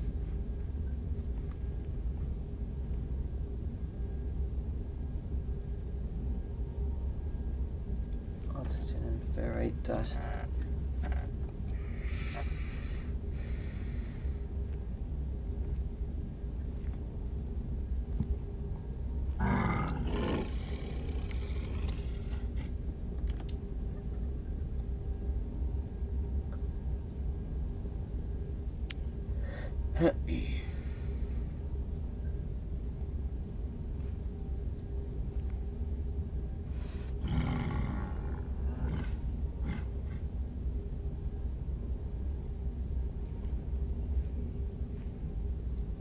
Sodium.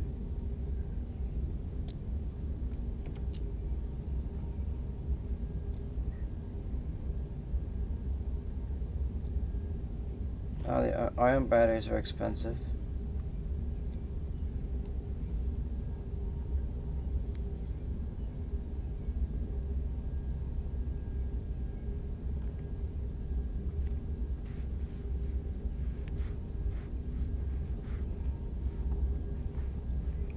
Oh, there's some paraffinium. Ooh, I could actually buy this here. How much of that do I need? The paraffinium is used for, it says I need 600 units of it. Or actually,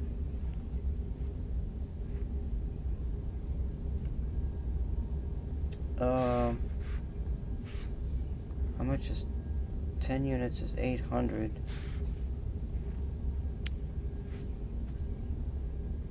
Ten units is 800.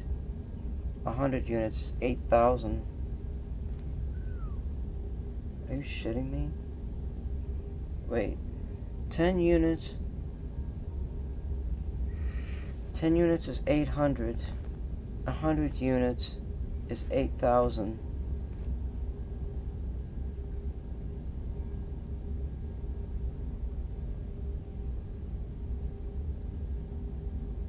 How much can I sell that for? If I go to the planet and get extra paraffin.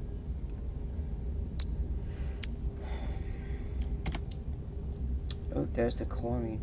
Oh my god, the chlorine is 737 units apiece. So that's how much it would cost me per launch. Like almost 1,000 units per launch.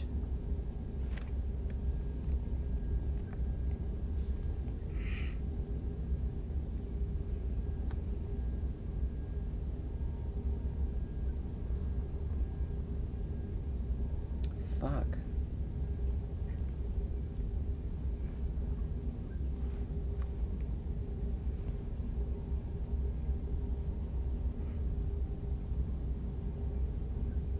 Processed aquatic material. A reactive element most easily harvested by processing the salt-infused minerals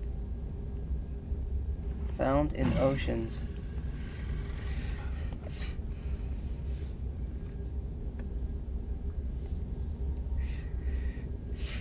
Again, a finite material.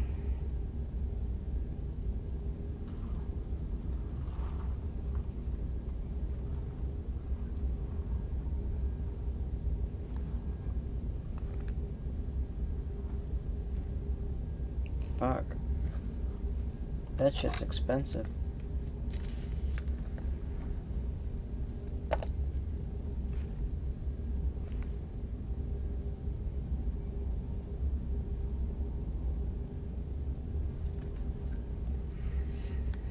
But if I'm making millions, I can afford to buy it. Because it's the only way. What if I buy them all out though? 1,785.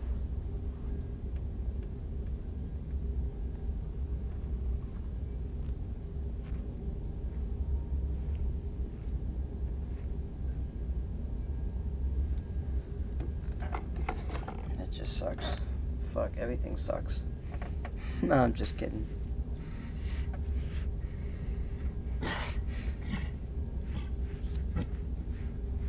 How much of the chlorine do I need? I don't think I need a lot of chlorine. I use chlorine to make salt plus the gamma root.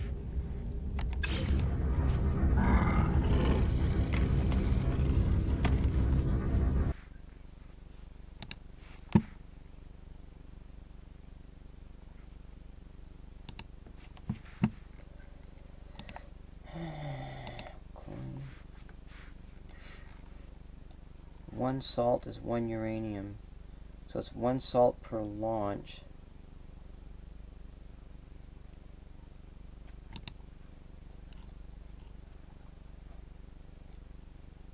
One chlorine gives me 2 salt. Oh. Okay, so that's not so bad. It's actually 300. So it's like 350.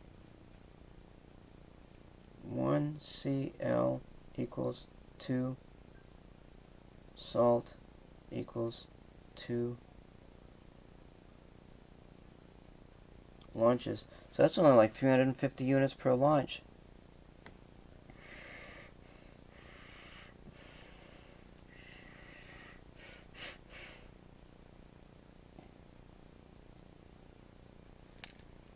But I have to grab the gamma root and all that other shit. Now I actually picked up salt. Oh, so the salt, I picked up some salt. So the salt is going to be used for adding that to the gamma root, which is going to be grown. That's one way of getting... How do you grow this shit? Harvested agricultural substance.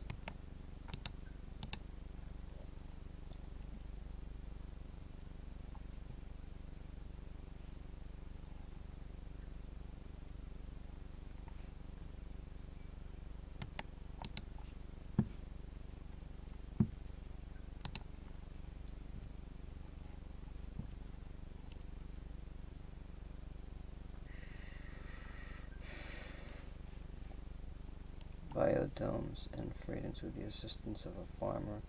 You have to have a farmer. The farmer is a type of NPC character. It's a hireable Gek NPC character and is the mission giver of the Agricultural Research Mission. It can be found in Gek systems. Before hiring a farmer, there are the following requirements. A habitable base must be claimed, an overseer, scientist, and armorer hired, and having needed to progress far enough to unlock the agricultural terminal. The agricultural terminal needs to be constructed and placed on a piece of flooring.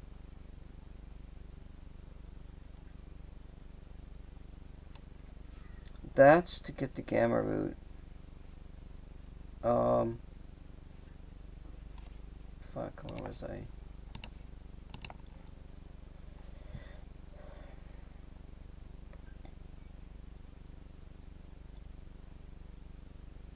I think that's the only way to do it. Because ferrite dust, that's...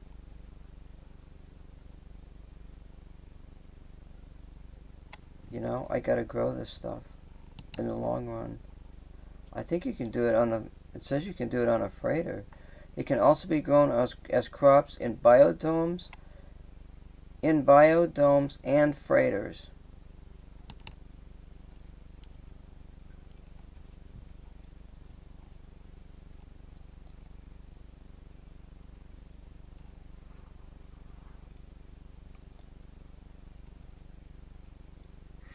You can customize freighters. They said to build on the freighter instead of a base. But I like this planet that I'm on. So, It seems quiet, you know.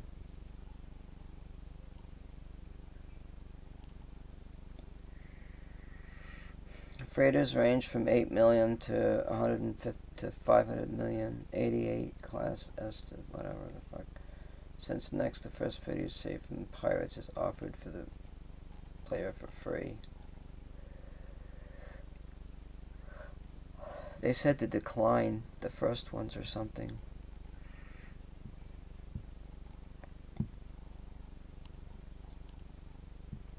You want to get the one that's got the less fuel usage.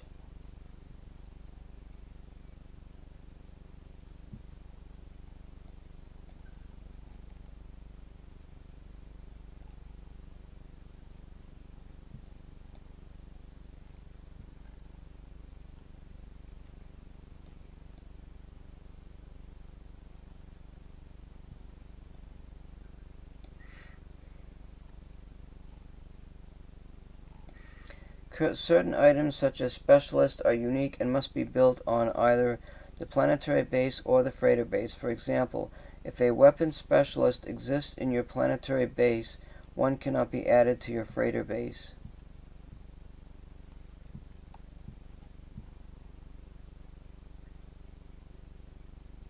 I should have a farmer on the planet, because I'd have more room to make stuff. That only makes sense. I think I'll do it that way.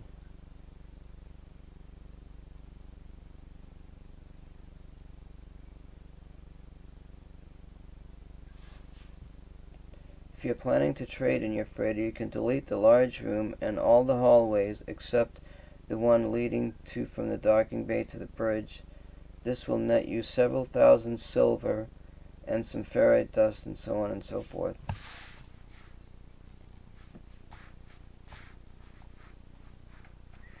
A player can own up to 30 frigates once they command a freighter, build a fleet command, etc., etc.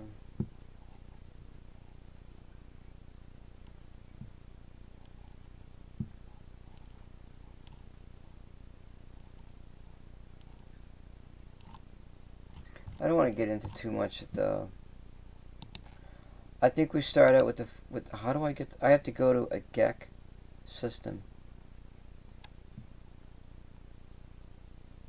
We have to go to a GEC system. How do I figure that out? I have to have that econ. See, this is one of the things that we've got to build up front. We need to get this economy scanner.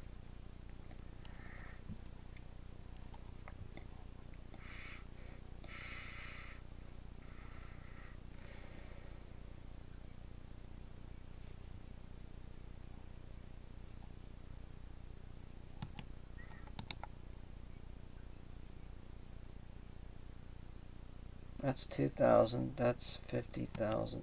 They said something about trading technology modules to make a lot of money.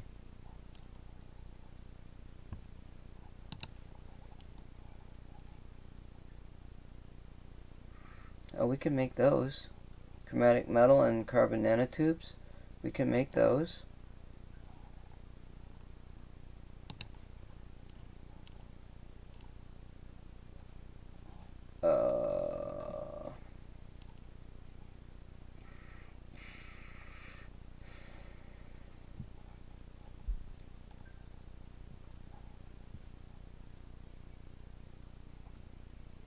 We need to get this advanced mining laser.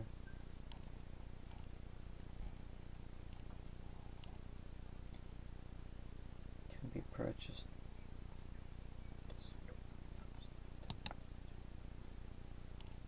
Galactic Trade Terminal. What is this?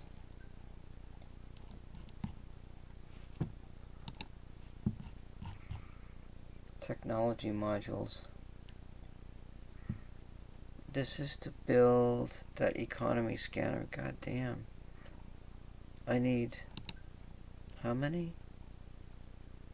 Oh, I only need one of them. Oh, that's not so bad. 50,000. We've already got 10. I'm not sure even how to make units. Maybe we make the units by scanning and exploring.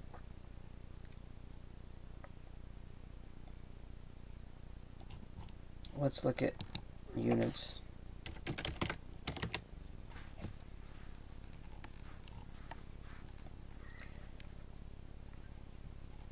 Quicksilver. What's this?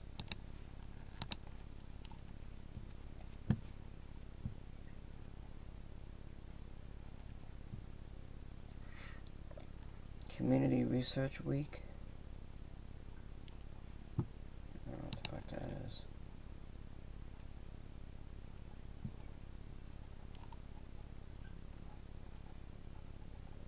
Scanning newly discovered species. That's how you get those. And I haven't done hardly any scanning. Uploading newly discovered waypoints and star systems, planets and moons. Selling and trading resources. Interacting, completing missions. Collecting bounties. How to profit. Mining rare sources with the multi. Harvesting storm crystals.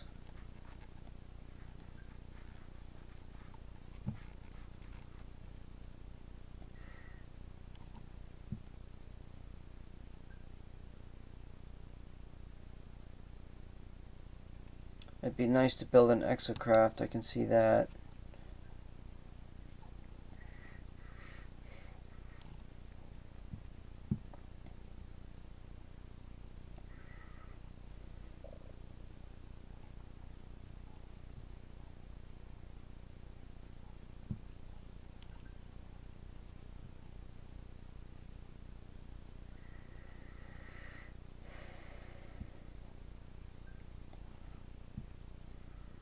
And they can store 500 units too, but I guess you just build them in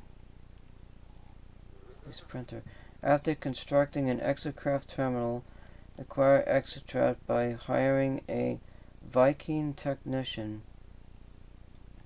for your planetary or freighter base and completing a new series of missions. You can place a GeoBay on any planet. Doing so will summon the exocraft. We're in the Viking system.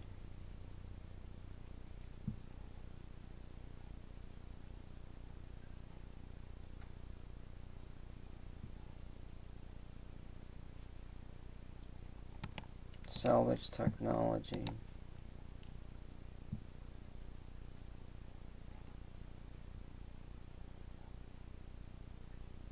Buried technology modules. I've seen those.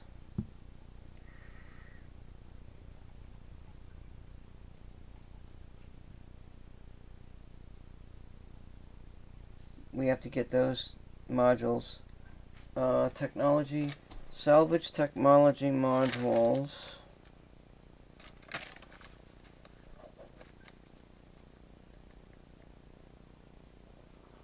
Salvage tech modules.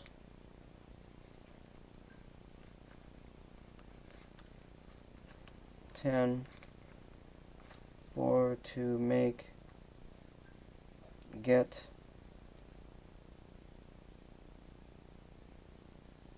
Pilgrim GeoBay.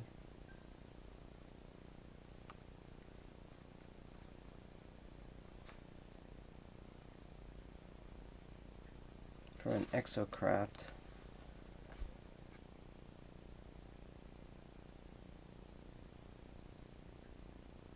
Upgrades.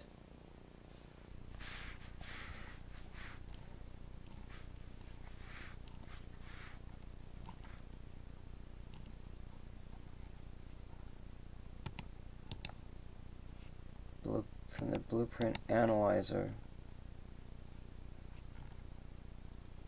I don't even know what that is. Dreams of the Deep.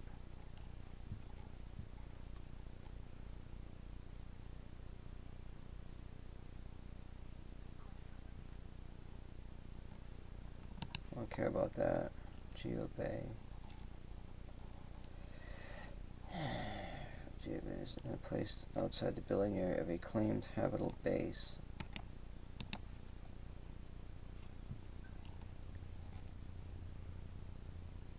Oh, paraffinium. Metal plating, ion batteries.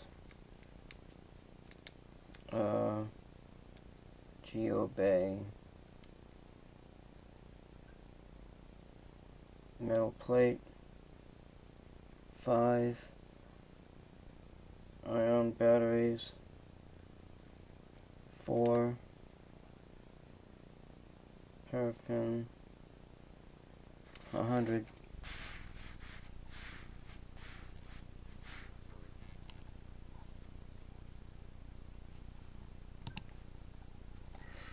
Habitable bases.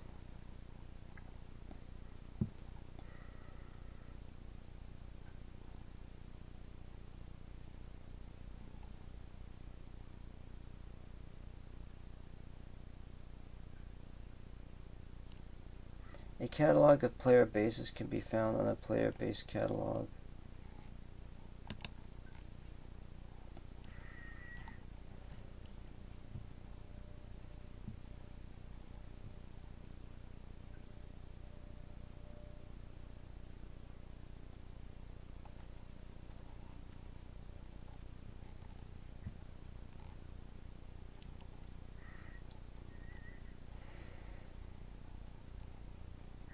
Normal mode.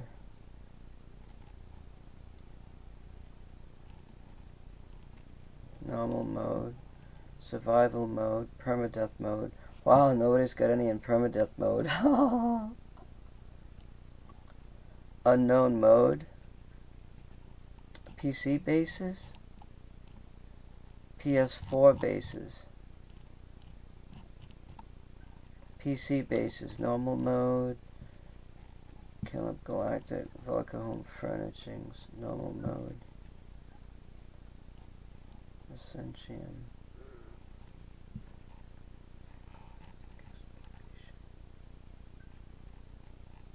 Creative mode.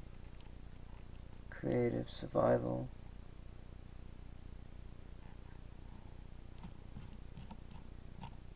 Nobody's got any on permadeath mode.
Wow.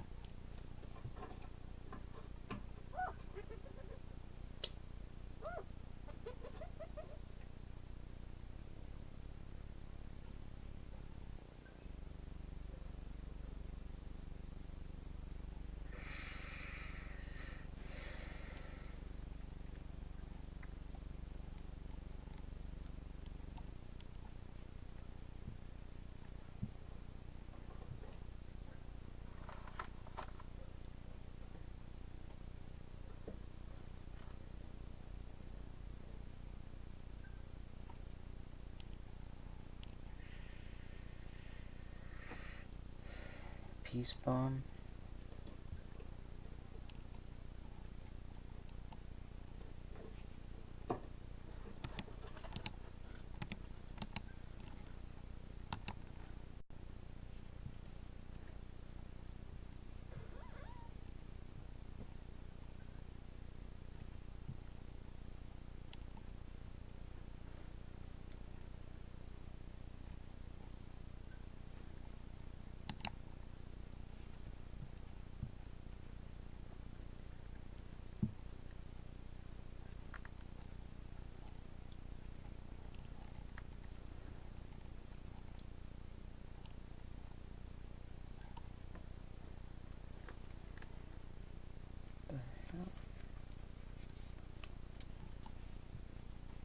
Epic find. Location space. Now there's a monotone. It comes this was discovered. I wonder if you get these Atlas passes or something, and you go into that secret room and get some shit. Plus 34% damage.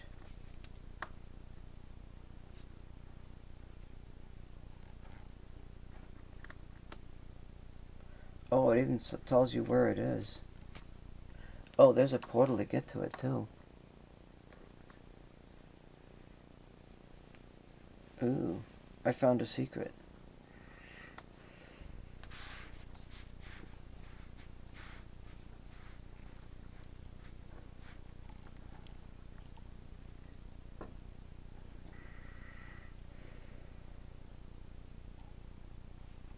Coordinates.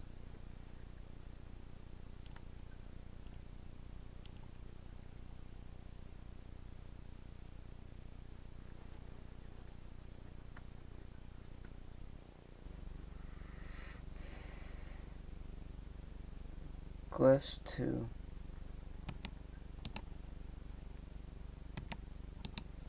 Oh, there's a map there.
Oh, that's a portable base thing.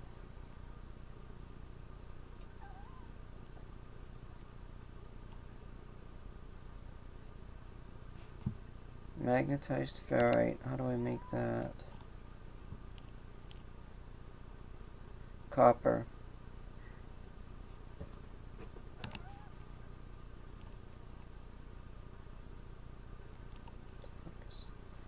I don't know what that's something different. There's the technology module, but I have to buy this. That's 50,000, I guess.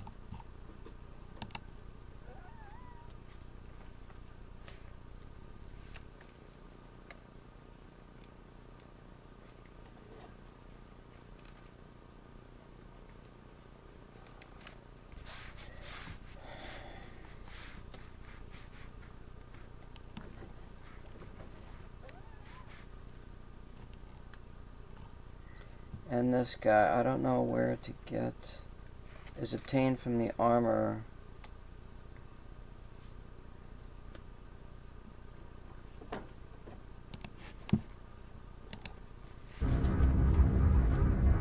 The armor. Let me go back to here. Like if I wanted to sell some stuff, what could I sell here?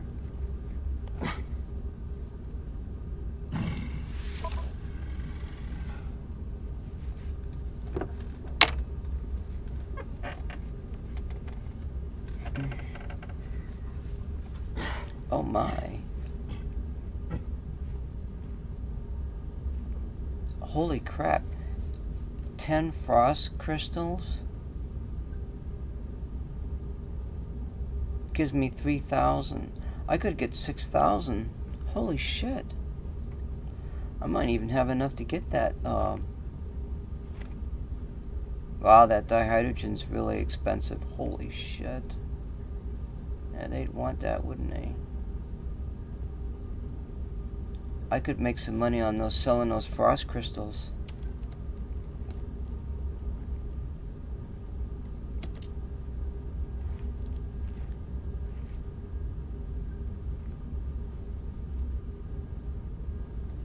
Oh my. Holy.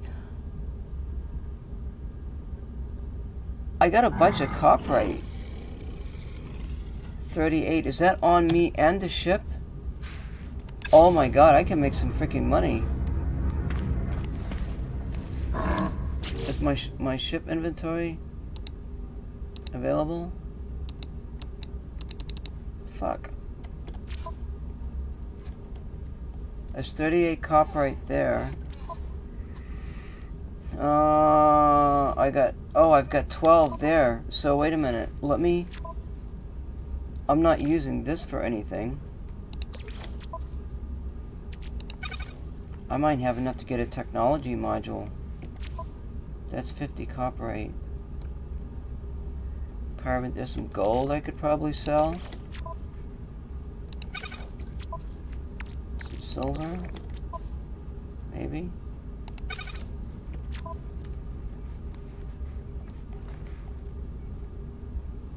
That rest of that stuff will keep.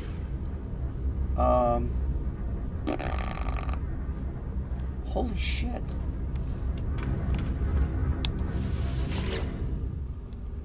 I didn't know I could make all kinds of money from animal poop. Oh, damn, are you serious?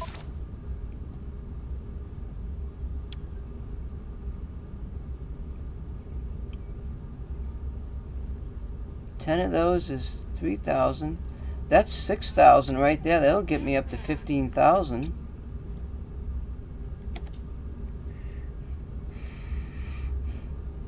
Ten of those. Wait a minute. What the fuck? Oh my god. 10 of those is 15,000. I got 50. That's 30, 60. That's 75,000 right there from that copyright. I could get rid of the mordite.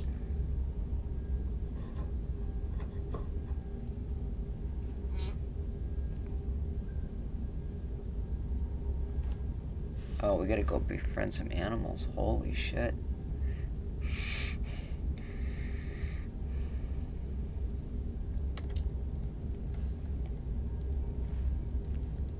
What? I got 32 silver? No fucking way. What? Wait, 10 silver is 30,000. That's like almost 100,000. Oh my god, look at all this shit I can sell. I'm gonna be rich. I'm gonna be rich. What? I'm gonna be rich, boys. Yeah, I'm gonna be rich.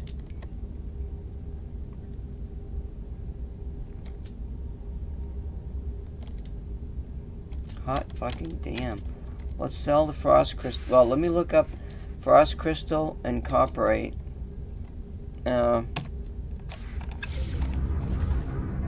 Wait, I'm behind the scenes on the computer, but that's okay, because we're going to go back over there.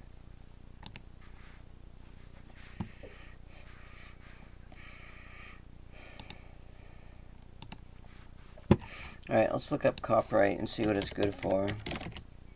We're accessing our database. Can be harvested from the copyright flower. With the assistance of a farmer, it can also be grown. Oh, that's a way to make money. Oh, we can grow some copyright. Also grown as a product. I can convert the Mordite into copperite with a refinery, but I'm not on the planet. I don't know if Mordite's... There's 3... That's a 3-to-1 conversion, though.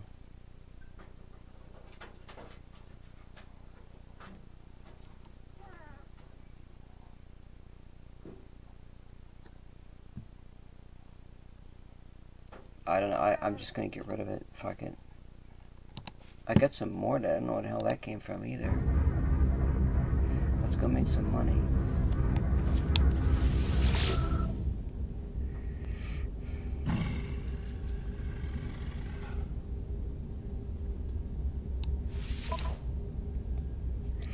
Oh, I didn't look up the frost crystal, damn it. Where's the Mordite? 8.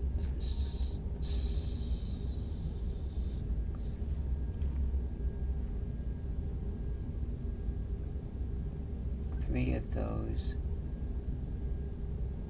makes 1 of the copperite. 3 times 300 is 900.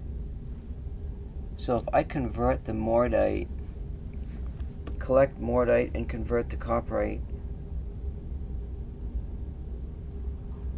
I ought to write that down. That's a way to make money. Holy shit. And that's grown too.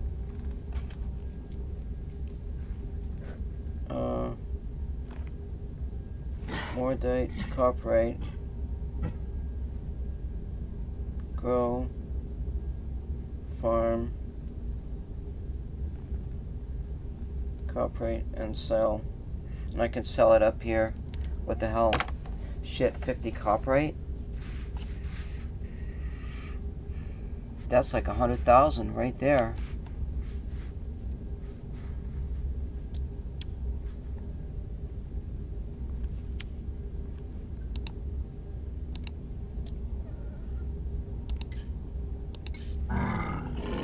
Oh, I see. The total is right there. So how do I sell it? Okay, right here. Okay.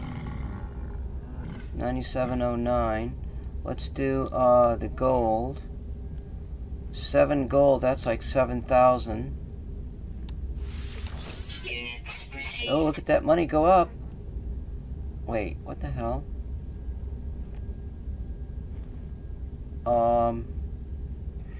10 silver is 30. I should get 90,000 out of this silver here.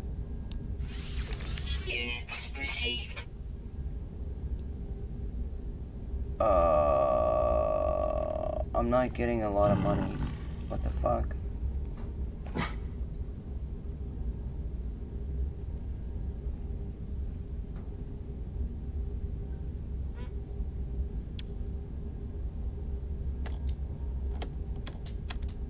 Let me go to,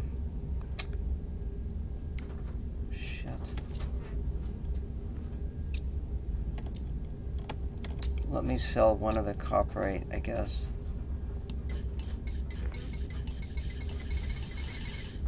Oh, I see. It was selling the total. Shit. So that only sells for 30 a piece.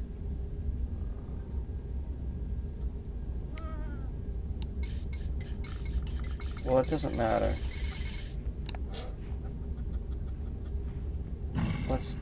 Let's sell this. Units received. I guess that's it, yeah. I see what's going on. Okay, that's the total that I get. I thought that was the amount each.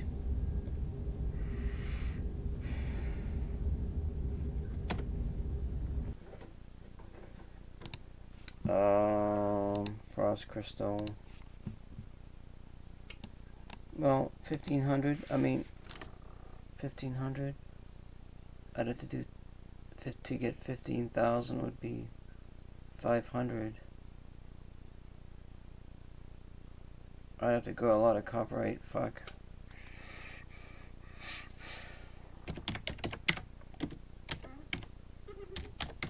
We gotta find that farmer.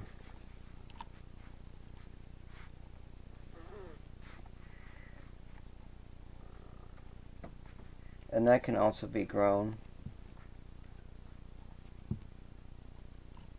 I don't know what it's good for. Oh, crafting, heat capacitor, advanced agricultural product.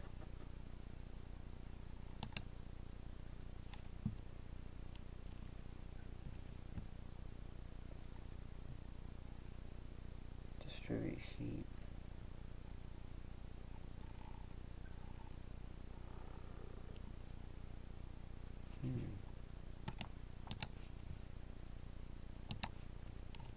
We could grow frost crystals.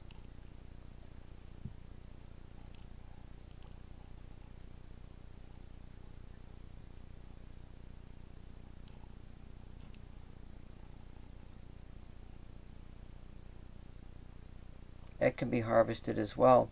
So we could grow. Let's put this down here because that was on my planet somehow. But anyway, we could grow frost crystals.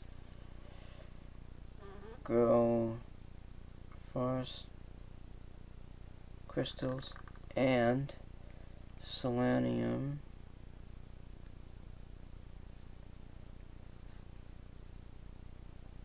Make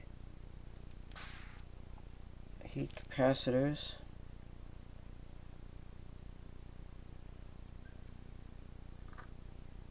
I wonder if they got a heat capacitor that I can sell or whatever on there.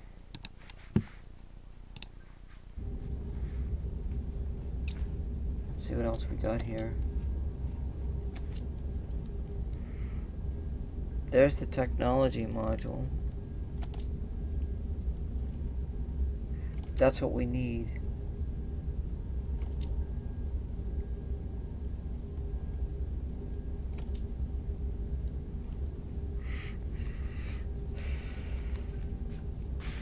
Well, that was interesting. I got that figured out. Oops.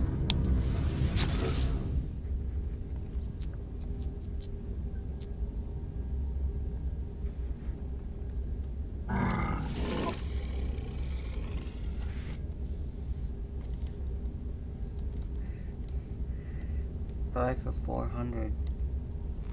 An oxygen capsule.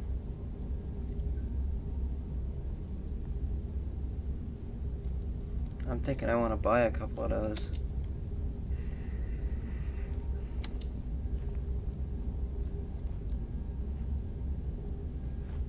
Technology module. 60,000. Expensive.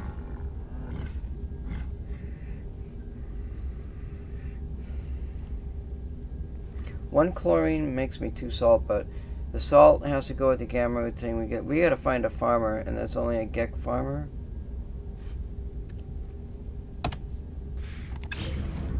Let me let's go back out of here again.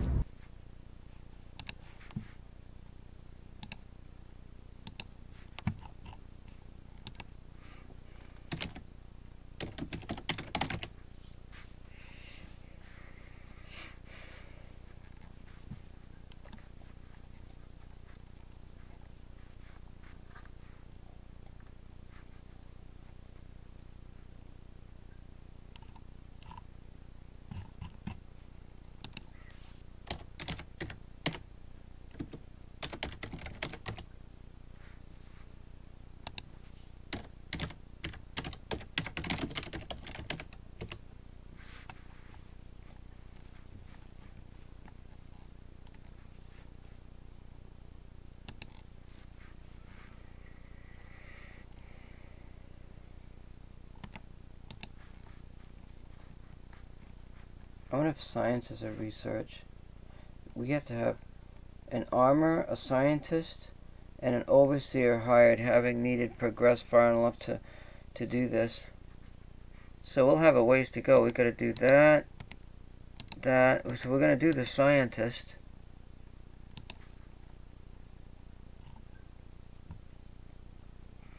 Wait, agricultural research, so we can't even get to this point yet. They are required for expanding the base mission, and they can be found in any star system, unlike any of the hireable NPCs. Before hiring an overseer, a habitable base must be claimed, and a construction kernel must have been built in a spherical or cuboid room. So we've got a process. Let's see here. So it's the base, and then we've got construction terminal.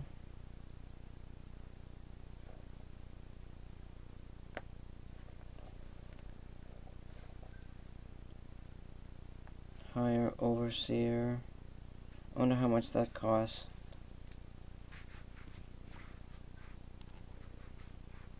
Oh, there's a science terminal, agricultural terminal. The following blueprints in order.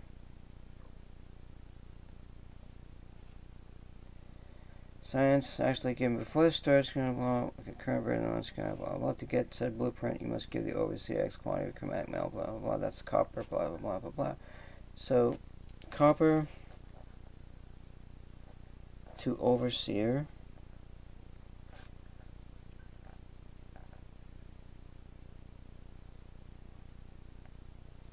Gets science terminal. Because I think we need that to get, let's see what we got here. There's the atmospheric harvester. So we need that. And that goes to atmospheric harvester. So I got that figured out. And let's see.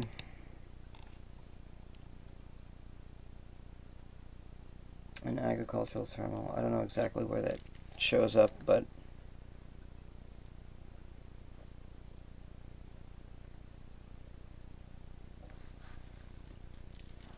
so I got that figured out. That's the overseer.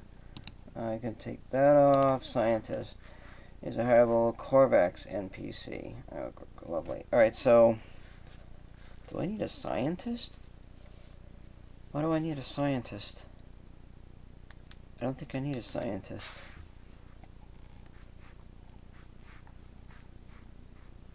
An overseer hired needs to progress enough to unlock the science terminal, etc., etc., etc. Lubricant acid microprocessor. Circuit board.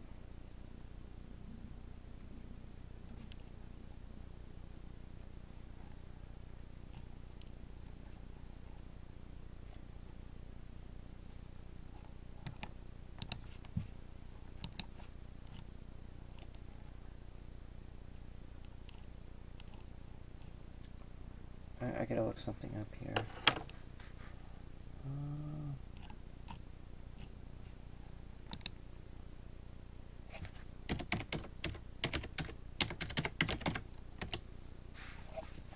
Semiconductor. Nitrogen salt. Nitrogen salt.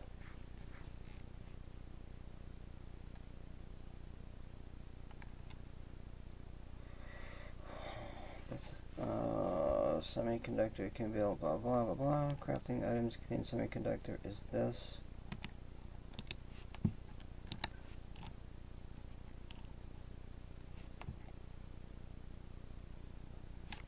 Okay.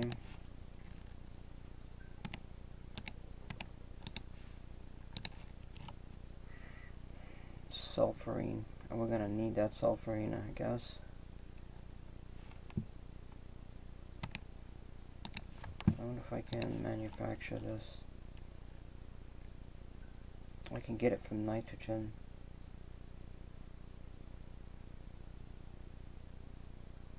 Nitrogen. Well, I'll just make a little note here.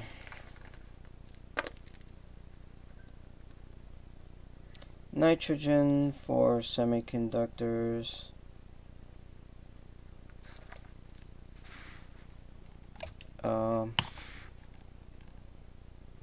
Wait a minute, that's for sulfurine. Wait a minute, where the hell is the...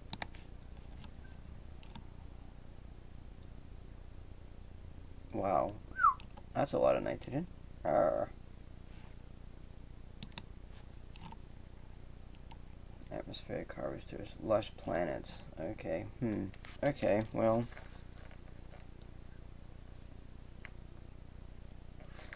We gotta find a lush planet, that's for sure.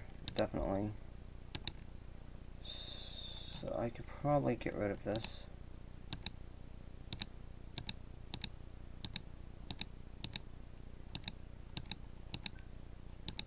Get all that taken care of.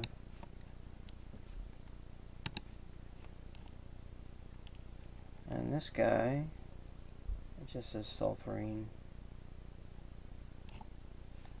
We can make this. Okay.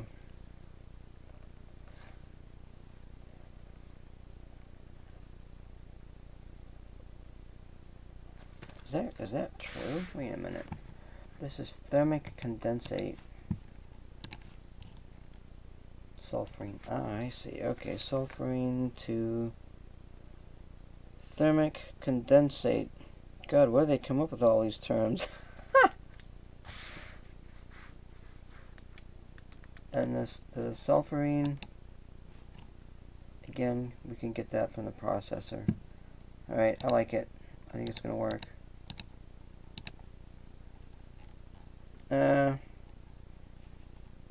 Science terminal. Scientist gives the following blueprints. Before hiring a scientist, there are following requirements. Science terminal needs to be constructed and placed in a such and such a room. Oh, they got 3 different kinds of rooms for the buildings. I don't know what these look like.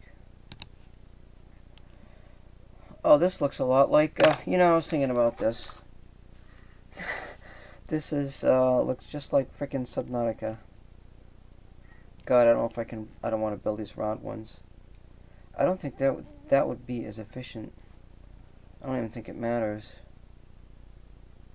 350, 350. That looks like it gives more square area. I bet I could put more stuff in there. A cuboid room.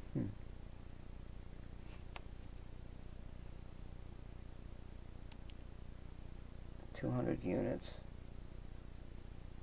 I have no idea what this is for.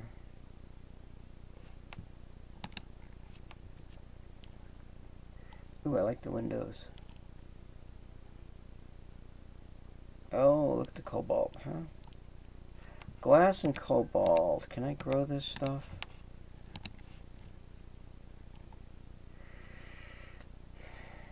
Glass refining. Oh, frost crystals. Yes, I can. Glass can be built using. Okay, so I can. Let's write this down here. That's cool. Grow frost crystal to make glass. And what's this other thing here? Ionized cobalt.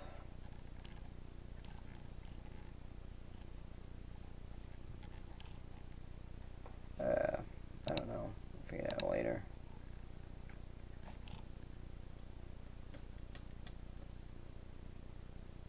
We have a choice between rectangular, square, and circular buildings. I think the square ones give you more room.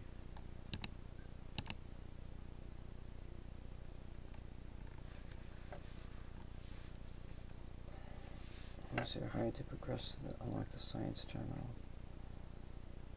I wonder, let's see. Alright, so let me go back to here. Oh crap, I gotta write this down. Shit. Scientist. Make another note. Let's see, the agriculture guy. Oops, that's the farmer. There's Gek.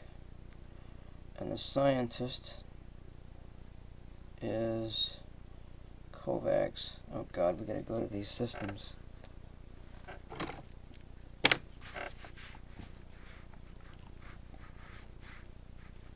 Found in any star system.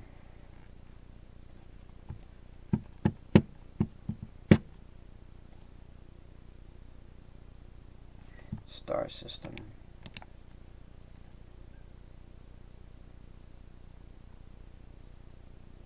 Example of an overseer at his terminal. I wonder if that's that warrior. These are required for expanding the base, blah, blah, blah, blah, blah. Overseer may glitch. Overseer may glitch.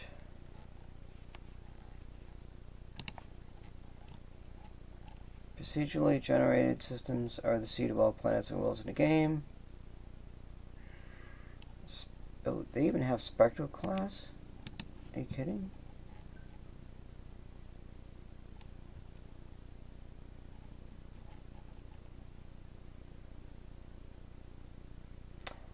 Huh. Red and orange star systems can only be accessed with cadmium drive. Green star systems, rare, can only be accessed with that drive, etc. The odds for exotic biomes in any galaxy are whatever all that is. Classifications, interesting stuff. Naming conventions, there isn't any.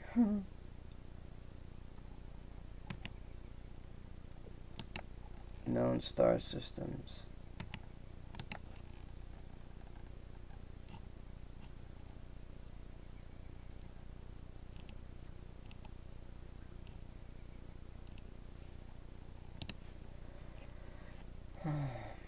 This is based, I wonder if this is based on real stuff.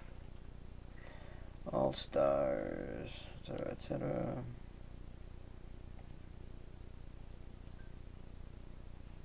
Planets.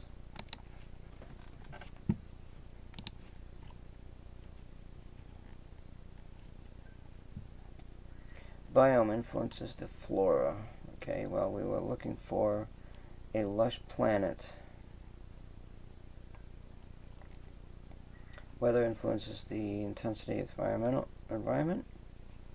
Sentinel behavior influences how strict they are about the player breaking the rules. Oh, wow. If red, it means they will attack on sight. Sentinel behavior. Interesting.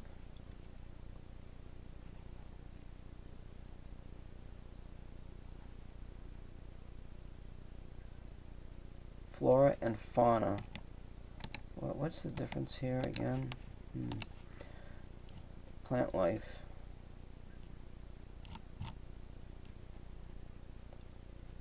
Holy crap.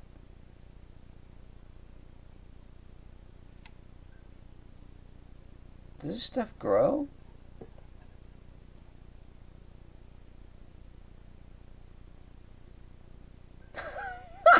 You mean to tell me they have all of these freaking names for these plants? That's what they mean by procedurally generated? I gotta see this. They even have a fractal plant root. You gotta be fucking kidding me. Look at all of this. Plant food.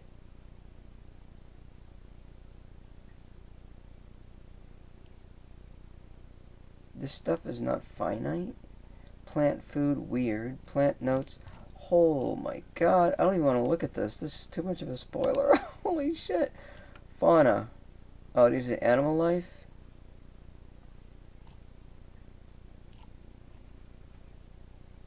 Wow. All I know about... Holy crap. Oh my god, look at this.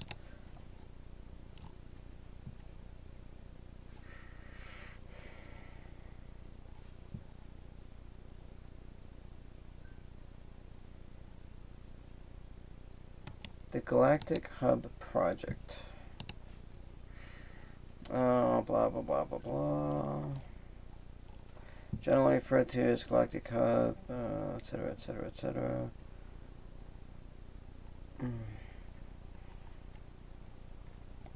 The armor and surrounding regions. Inside these regions are considered mandatory.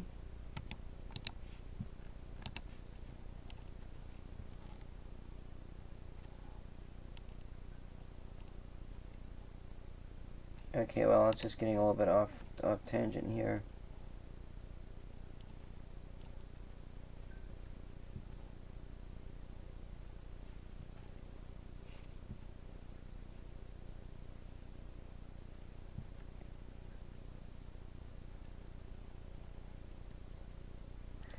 Oh, there's a Discord channel.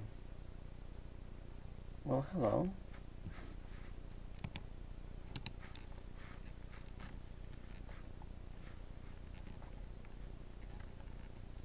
You might request a construction worker to bring you large quantities of carbon ferrite, or you may want to call.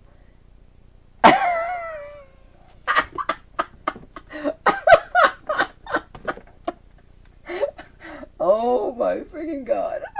They got Uber. They got Uber in here. Holy shit. You might want to request your Uber transport. Just make sure he's not intoxicated so you get a good deal. That is too fucking funny. Players can register with a certain service role so they will be notified.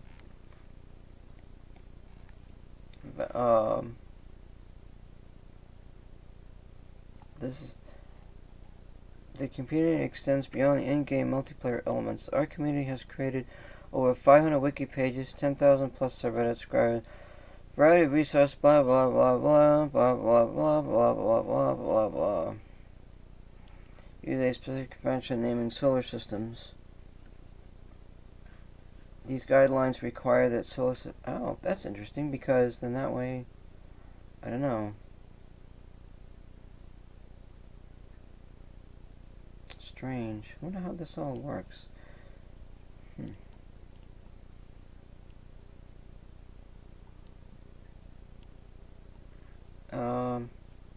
Other civilizations should base their embassies in this region, close to the black hole as possible.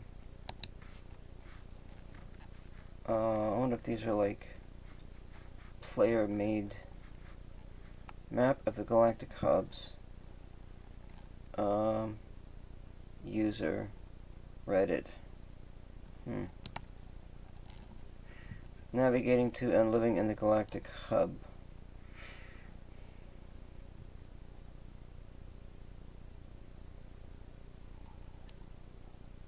I wonder if you can switch back and forth between, like, I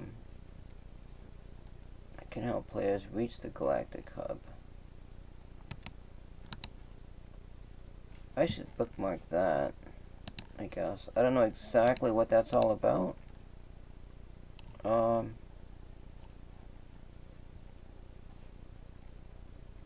The names are procedurally generated using one of the following, etc., etc. Short code, procedural name, etc., etc. Cold biome. Picture of a moon for size comparison to planets.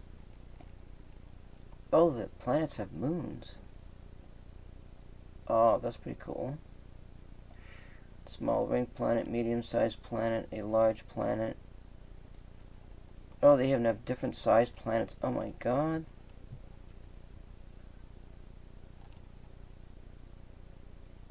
Mechanics. Mechanics, biomes. Well, we don't have to get onto all that. Spectrum. Okay, well, I sort of understand that, I guess, more or less. We got the farmer. No, let's see. Farmer, Gek, scientist, Kovacs. I just wanted to find, and we got to figure out where the overseer is on this place that I'm at. So that's why I clicked overseer. I don't know. Maybe that's this guy. That was a warrior.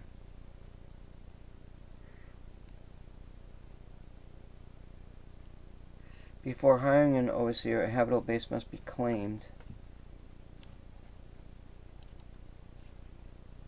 So I don't know if there's one like right there.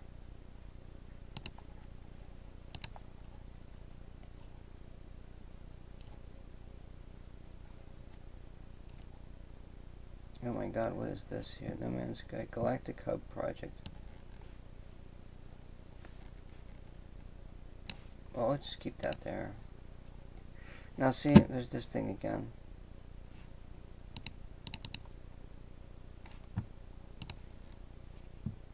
Star systems.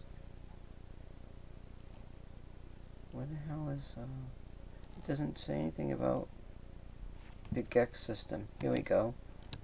And Kovacs. Where's Kovacs? JK? Right there. I think we're in the Venix system.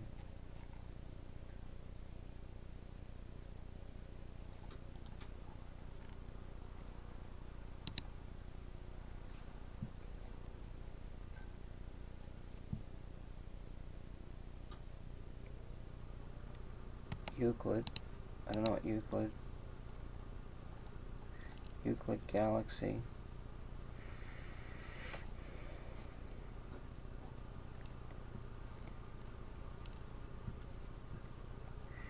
So this talks about worship and venerate the Atlas, which makes contacting their priests a considerable boon for players searching for Atlas-related phenomena, ranging from Atlas technology to Atlas interfaces to even locating black holes that will bring one closer to the center of the galaxies. Korvax commonly share their memories and discoveries with one another by uploading them into special platinum cubes that are slotted into each other's brains. When a Korvax is dying, they'll initiate the fading progress, releasing them will form into Korvax echoes and the enemy, blah blah blah blah blah blah.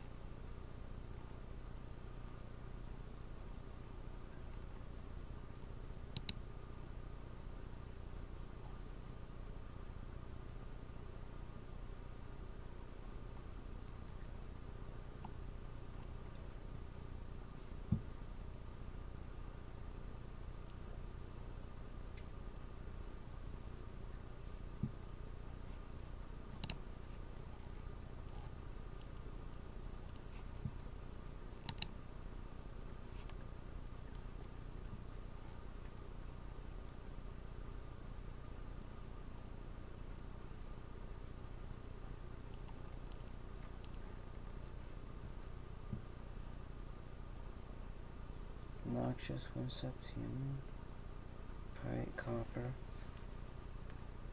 Paraffinium. That's the lush. Paraffinium is the lush.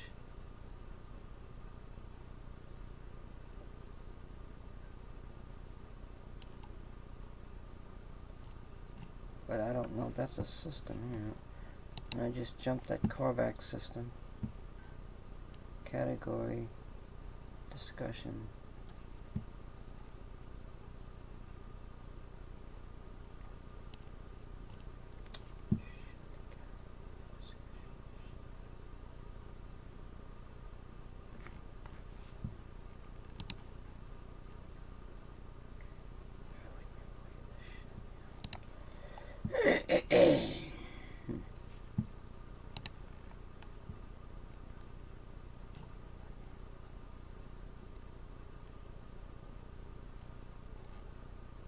It's in the Euclid Galaxy too.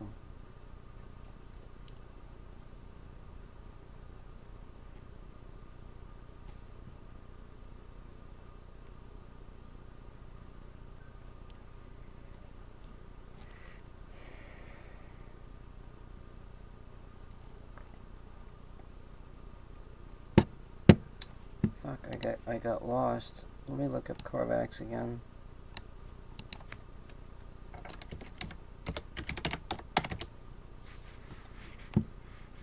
I think about making server. Well, native and distant galaxy Korvax it means in Euclid for they're in Euclid as well.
You know, all of this stuff is related to a group of people that are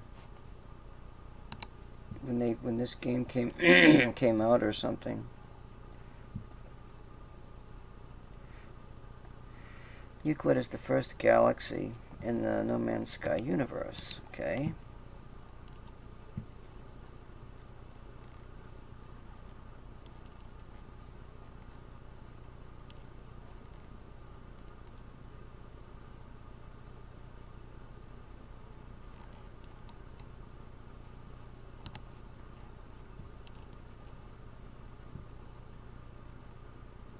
(255) unique galaxies, which in turn comprise of 3 to 4 billion regions, each of which contain more than 122 and upwards of hundreds of star systems,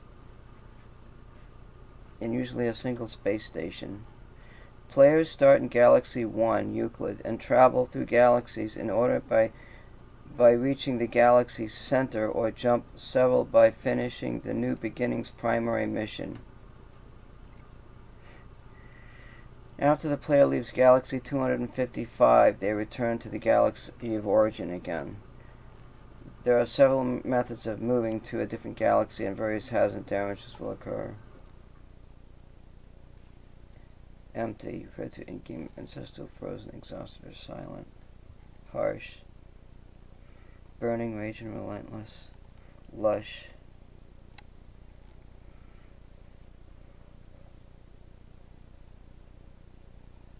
These are whole galaxies. Galaxy choice in New Beginnings missions. New Beginnings?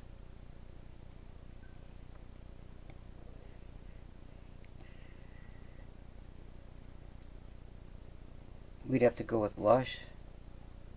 After all that work I just did.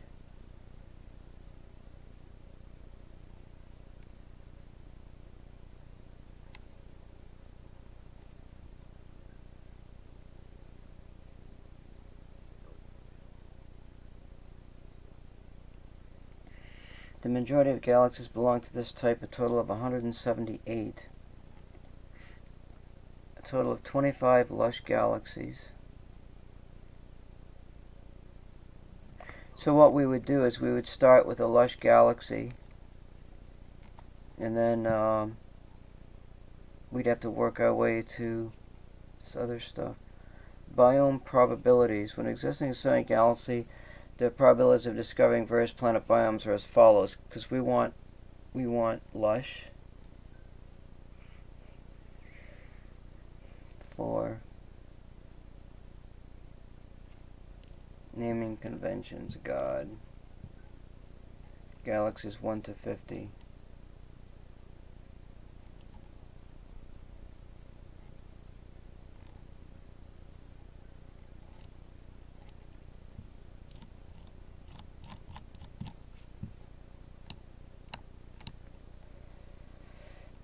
I'll have to keep that page. Where's the Corvex? Oh, Euclid? Wait.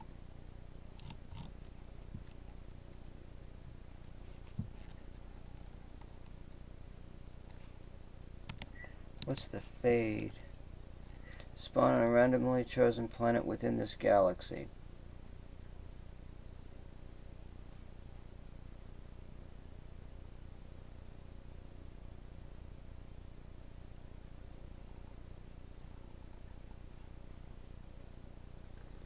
New Beginnings primary mission.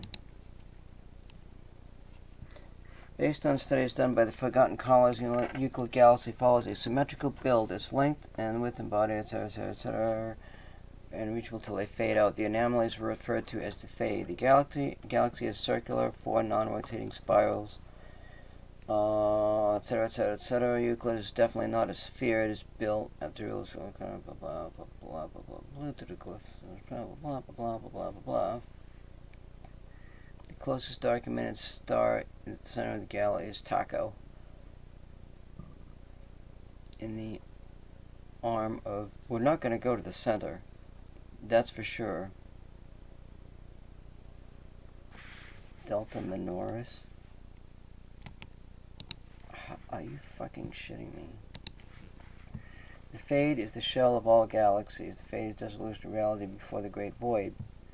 None of its star systems can be visited, but they seem to still possess economy, conflict, and life. It's 500 light years in diameter.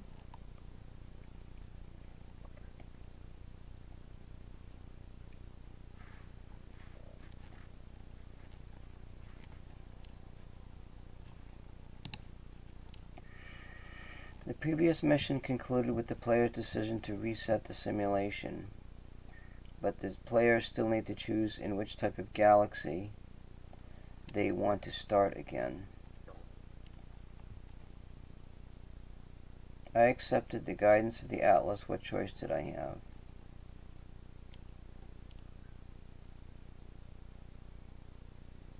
Lush Galaxy. Choice in Euclid. Normal Galaxy. What galaxy am I in? Is there a way to tell? Atlas. The Atlas is dying. Concluded with players. It wants me to reset it. To plunge myself through its interface at the center of the galaxy. But to do so may reset this world, my life, and all that I know. I do not know if I can do it. The galaxy is enough for me. I'm content to explore. The Atlas waits for me. Should I change my mind? The Atlas. Refuse the Atlas. Is the epilogue of the Artemis Path study immediately upon the conclusion of the Purge.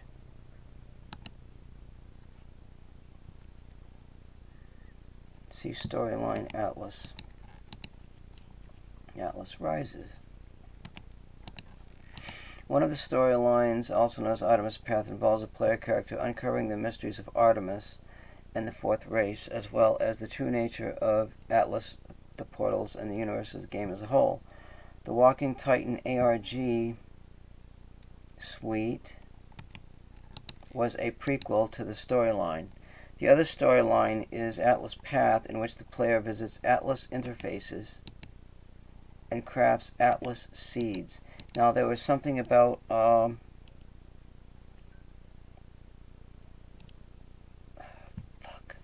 think it was the core. No, was it the Viking?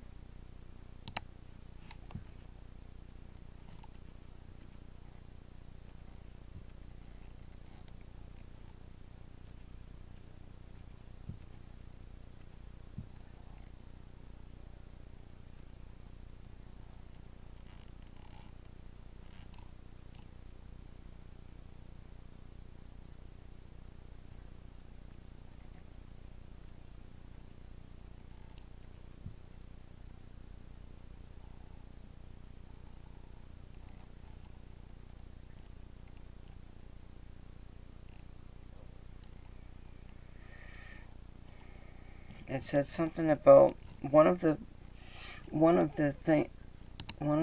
look at this. Atlas seeds, there are 10 different seeds, etc., etc. The Atlas interface.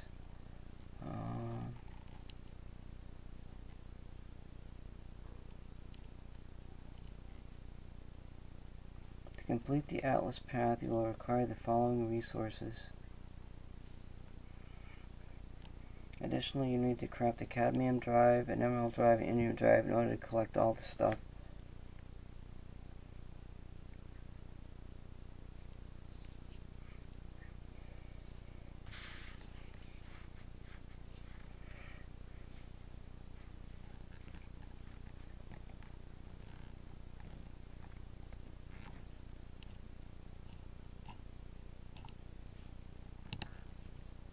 The Atlas interface is a remnant of the Atlas and part of the Atlas storyline. There are a total of 11. The Atlas Path mission. This would be considered the end game thing. Known bugs. If a player visits an Atlas interface without having selected the Atlas Path quest in their mission log, they may be unable to interact with the Atlas. This can be fixed by selecting the Atlas path and traveling to the next interface. The text values have not been changed in the Atlas Rises update. As a result, the text interactions still mention Atlas stones instead of Atlas seeds, etc., etc.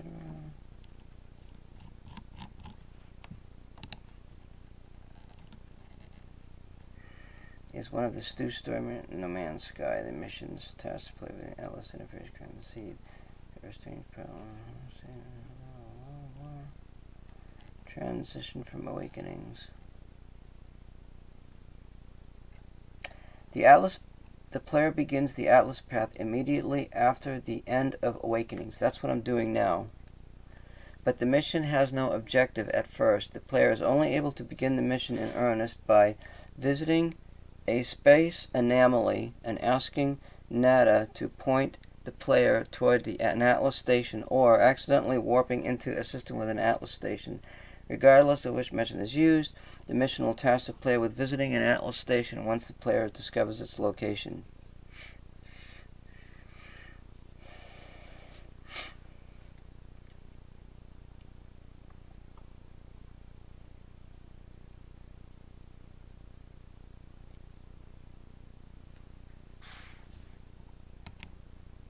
Has a total minimum requirement of journey milestones before it becomes available.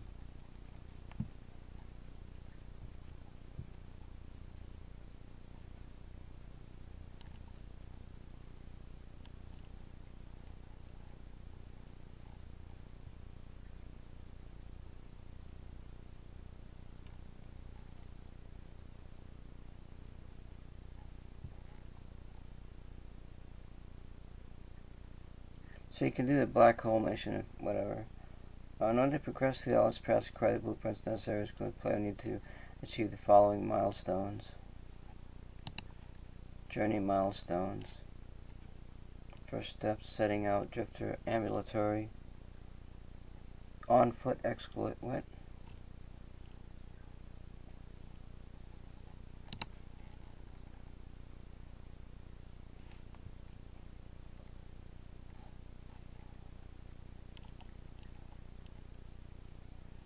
Captured nanode.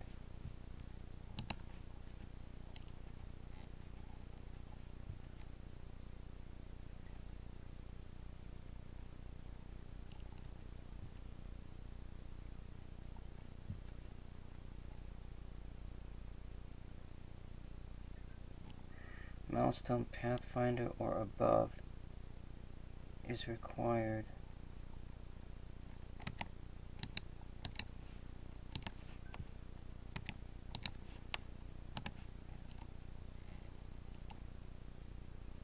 Milestone Juno or above is required. Is that where the milestones?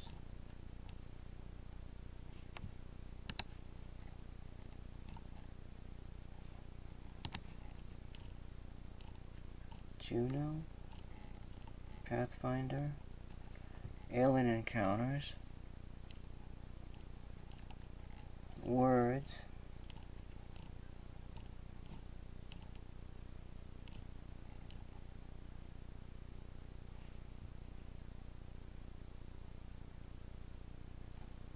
milestone titles are awarded for the number of journey milestones that are required for blah blah blah.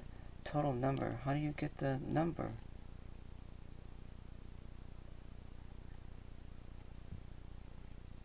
Milestone titles. How do you get?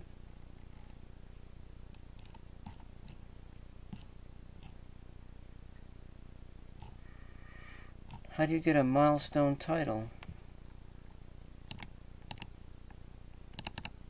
God, look at all these links.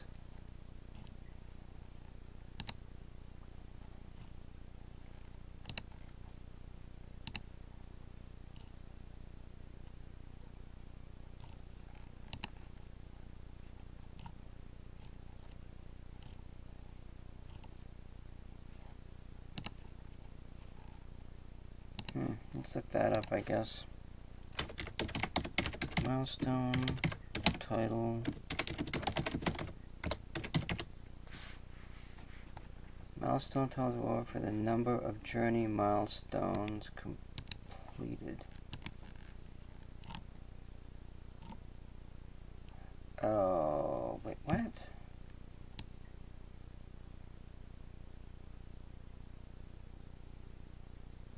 Oh, I see. Each one of these is a milestone.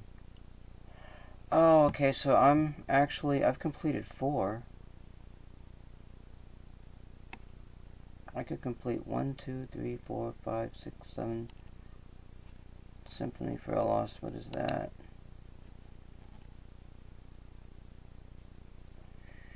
So I guess that's the number of milestones.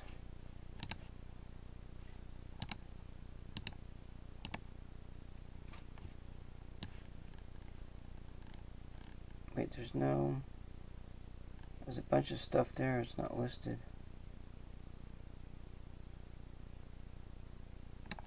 Title. I wonder if I have a title yet. Apollo Pathfinder. Let's go look at that, and then see if we can find this overseer. Let's look at the tab button. I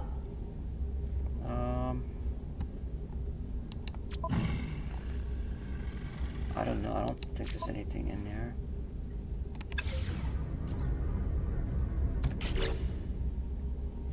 Oh, look what we got here.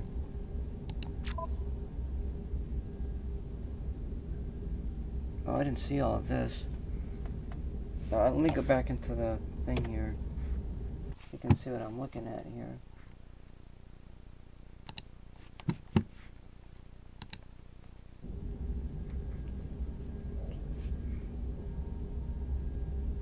That's the planet that I'm on right there, the good one.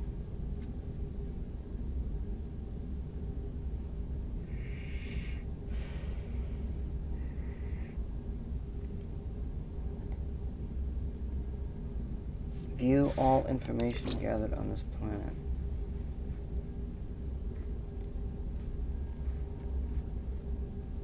Species discovered. Copper dioxide. Yeah, but what the hell?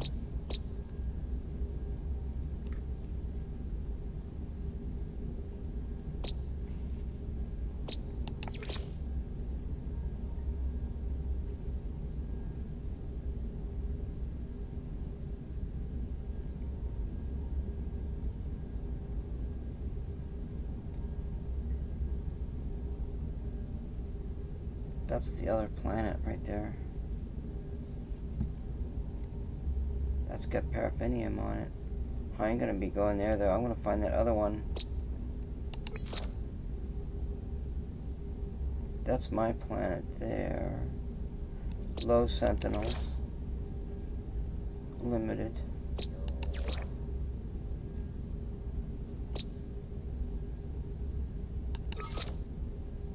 Oh, there's only one more planet out here and a moon.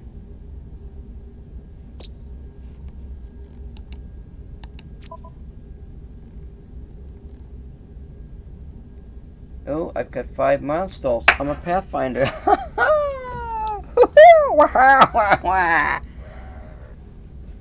What? What? Wow. Bring the bird out and let him fucking screech. Do whatever the fuck he wants. Look, I got 5 milestones. I'm an amateur in planetary zoology. Stargazer.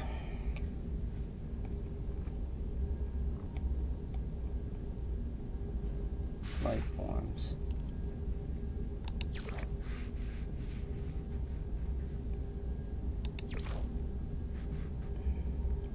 Next rank.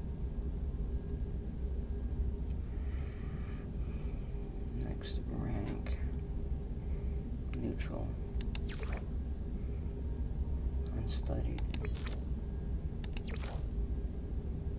Yeah, I'm a little bit in the hole with these little guys. I like them. Fuck. I like the little beach look reptilians.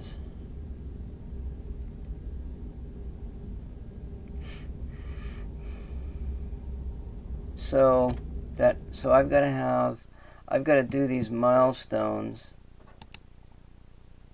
The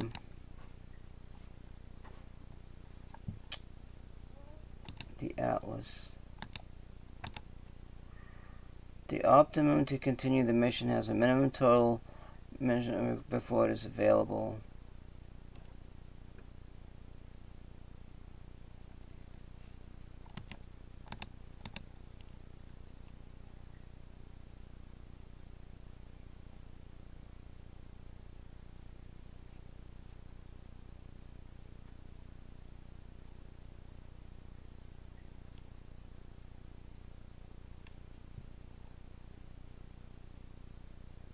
It doesn't say what the minimum. Oh. In order to progress, I can do the captured nanode. I can do one of them already. But we're not going to be doing this for until we get, you know, right up there. What the hell am I looking for? Oh, the anomaly. That's where it starts. And then there's englobed shade. What I wanted to find out is, so we've got that figured out. Symphony for a Lost Half Spacesuit will travel.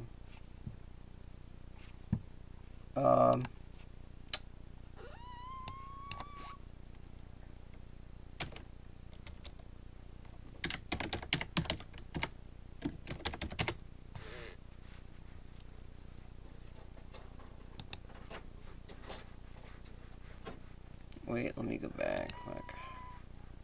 Stop whining. Galactic Atlas. Let's see if this is workable. Ooh. Find my location.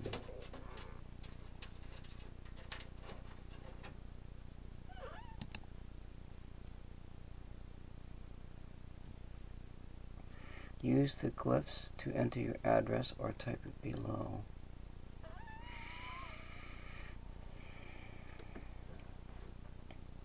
I don't know where I'm located. Probably at this center. I'm probably in Euclid. These are...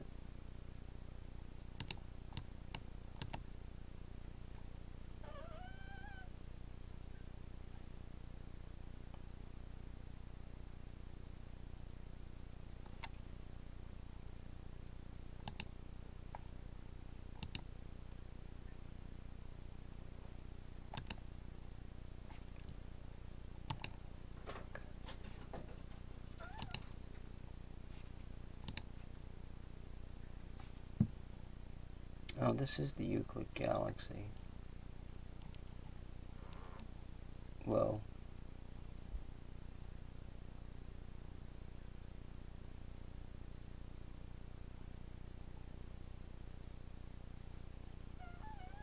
I can't find it in here.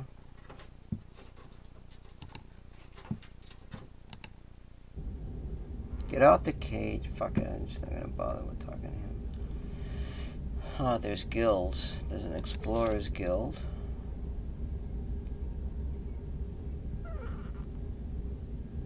I don't know where those are.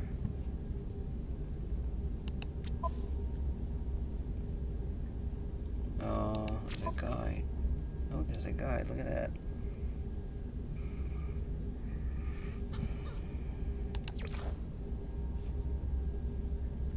Portal glyphs.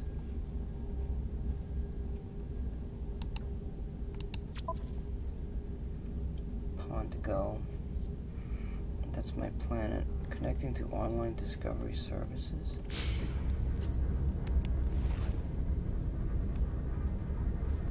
That's another thing. I was supposed to disconnect.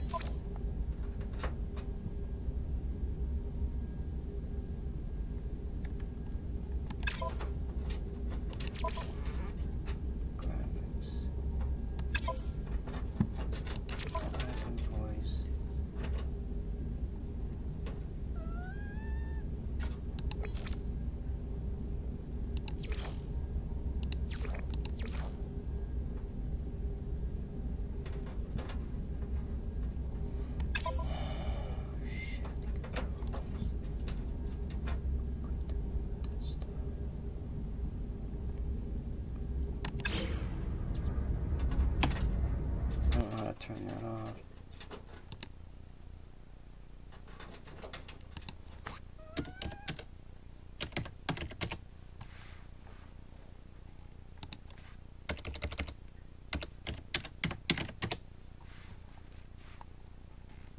Go.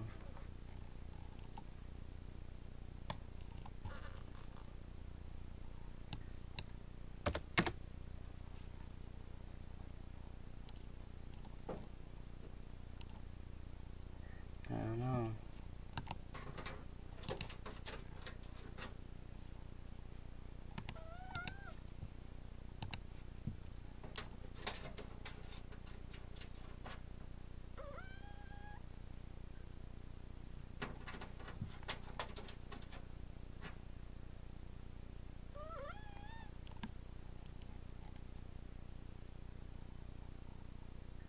Select nearest, delete deselect current system.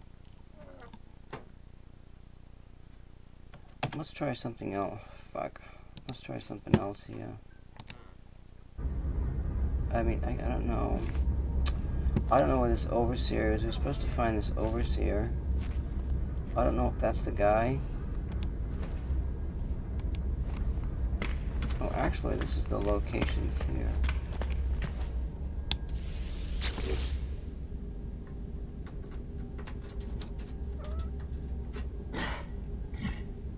Well, this is network offline.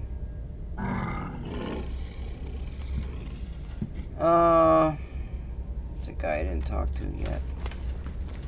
The only guy I could possibly think of that's an overseer.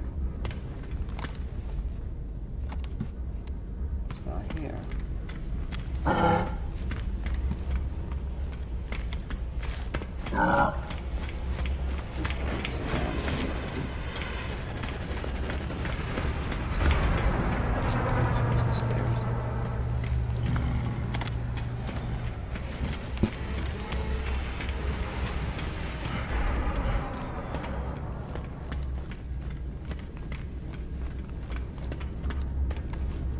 I think this is the overseer. I don't know.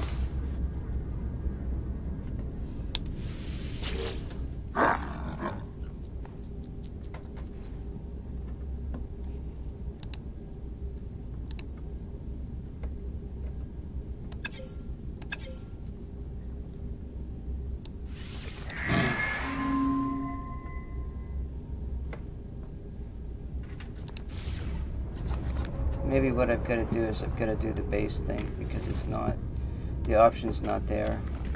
So let's just go down to the ship. I'm going to probably call it quits here. We learned a lot about the game, about, oh, look at that ship right there I could have fucking looked at. Look at him take off, fuck.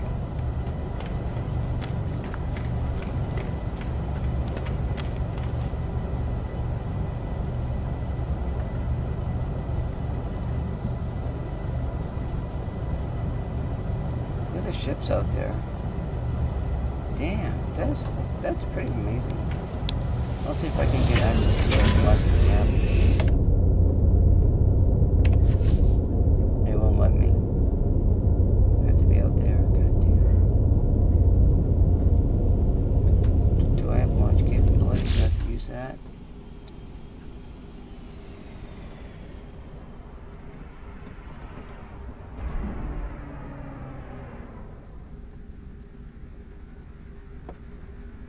Fucking bird is annoying.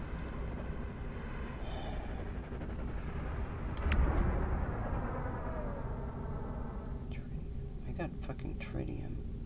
Wait a minute, I only used... What the fuck? That's launch fuel.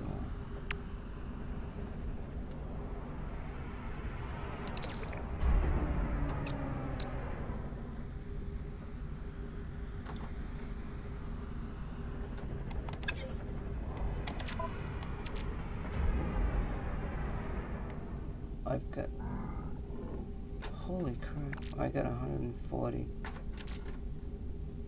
I gotta go out there, fuck it. Let's go out there. Oh, look, there's a ship. I wanna look at the ship.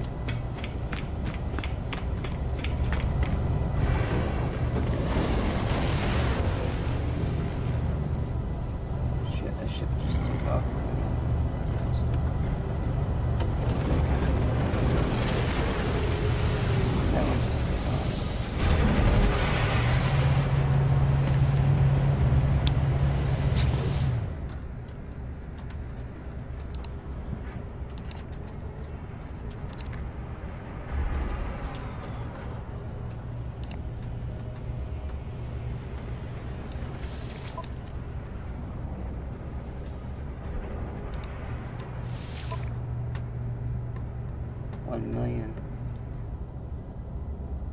Hyperdrive. Wow, this one doesn't have any bonuses. And it's 1 million? Holy crap, that's a cheap ship.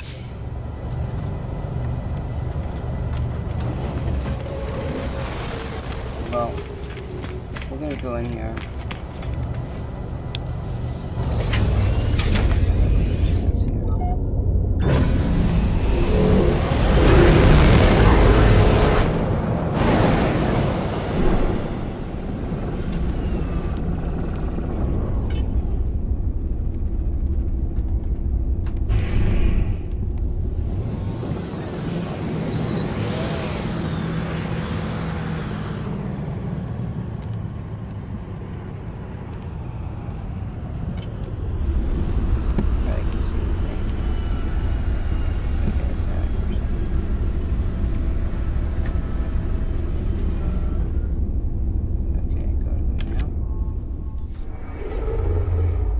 Now, see, I don't know how to use this map. Current location, warp unnecessary, galactic core, 700.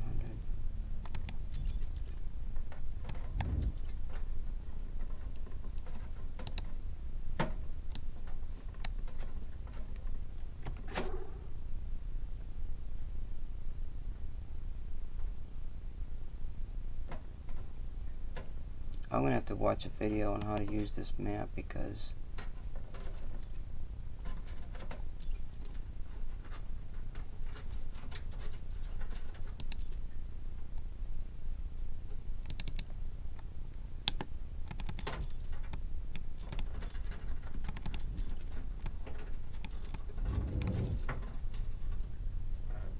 I don't know what the fuck happened. I have no idea.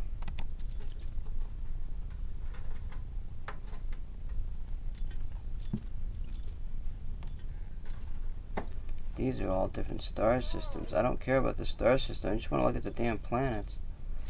Wait a minute. Where's...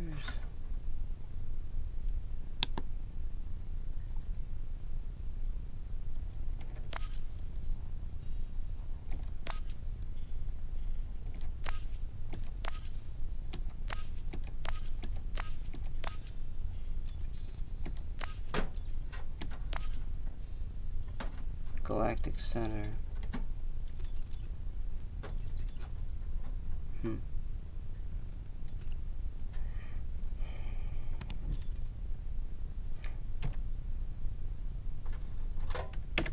I don't know. I do not know how to use that map.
I can buy stuff from here.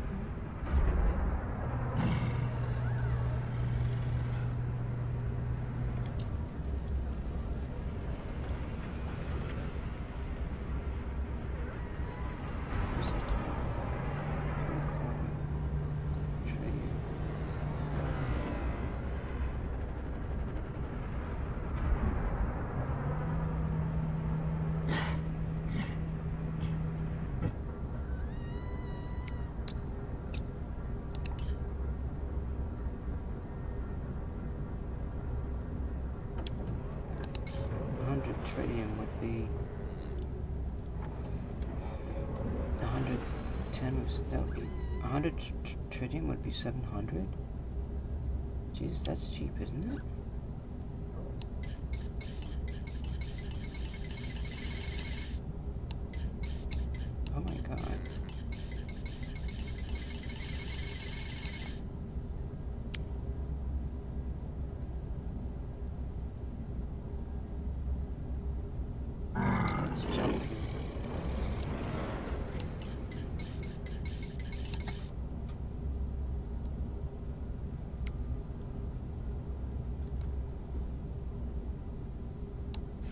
Alert received.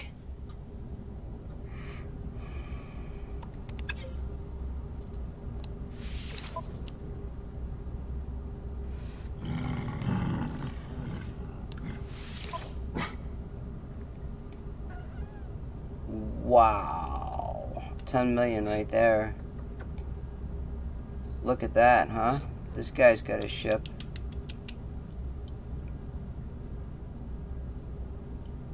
That's a Class S ship for 10 million. That's not too shabby. That's a good number to shoot for. 10 or 20 million or something.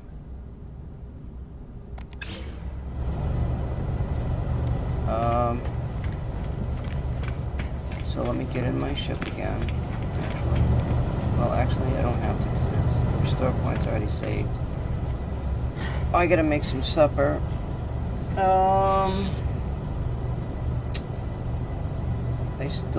I just gotta probably do the base thing, do the terrain manipulate and go back there. Oh, you know what I want to do? I just bought that tritium for 7 units apiece.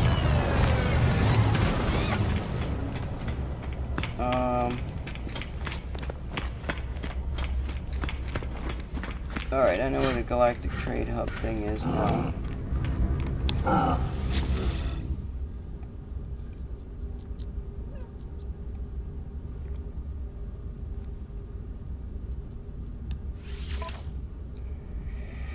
Let's see how much the tritium is in here. I bet it's got to be a lot more.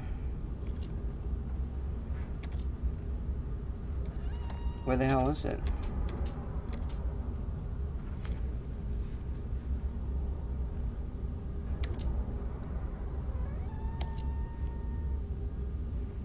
I can't even buy any off of him. Oh my god.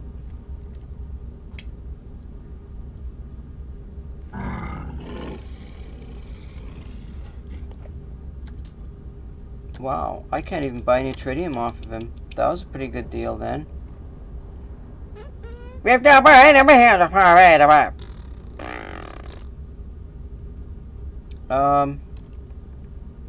guess that's it. Decrypted user data. Decrypted user data.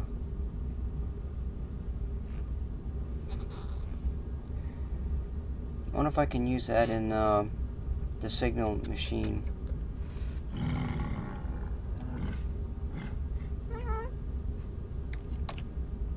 I don't know. Could buy one for the heck of it, but I have no clue. Hello? I guess that's it. I'm gonna call it quits. I'm actually gonna quit the desktop. Or am I? I probably shouldn't give the computer a rest. Let's see what the memory is doing. Maybe that's what I'll do. I'll just quit the desktop. So the whole idea, so we learned about the Atlas missions. We learned about learning about that. I think it's the Corvex. I think it's the Corvex that has more information on the relics and that type of thing. Let me just go back up here and look again.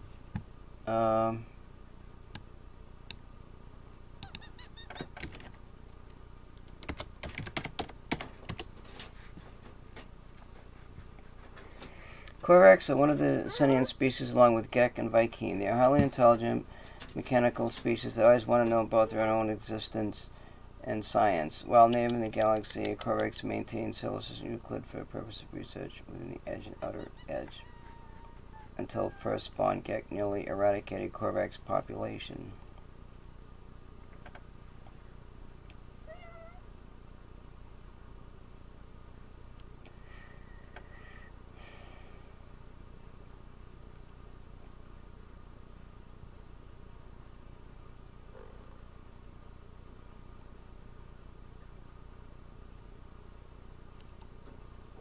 The Corvax worship and venerate the Atlas, which makes contacting their priests a considerable boon for players searching for Atlas-related phenomena.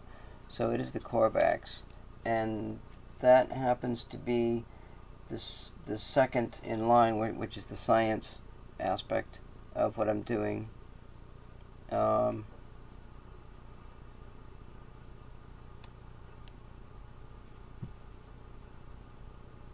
So I don't know how to, get a hold of them or whatever. The Korvax each possess a title indicating their status within their society's hierarchy. There are analysts, chemists, code convergent, divine analyst, engineer. Oh, there's no farmer here. Let me look up Gek. I didn't see the farmer with... Oh, crap. Let me bring this back up. So, there's the Korvax. Now let me look at the Gek. I wonder if they've got that listing. 100 different Gek. Yeah. Where's the farmer? Or agriculture? Where the fuck is the farmer? Director. There is no farmer.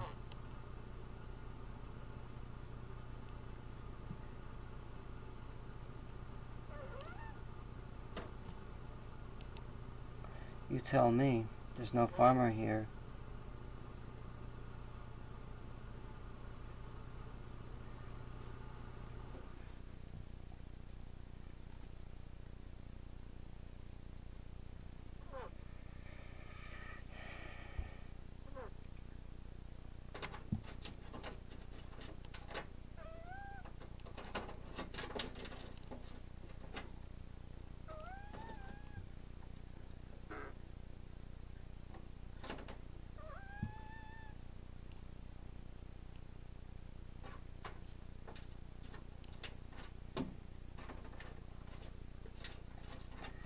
Notable individuals. Polo, a specialist researcher and a resident of the space anomaly.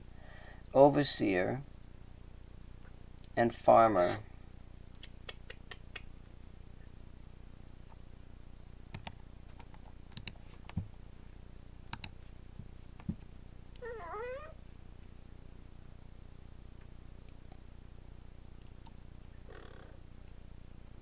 In the storyline quest, the first traveler, the player is taken to a remote outpost,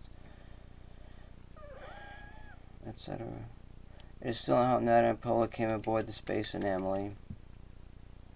Polo will give specific blueprint rewards. Each time they are talked to for the first time in exchange for information in the form of archived milestones. In the form of achieved milestones.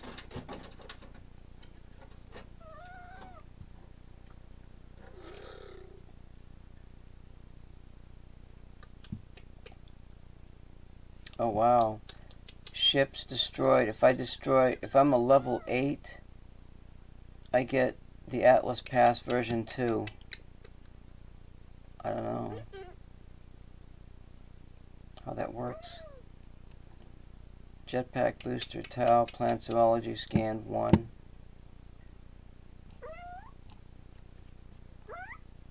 Let's see if the noted individuals is in this model. Supply coins, reputation.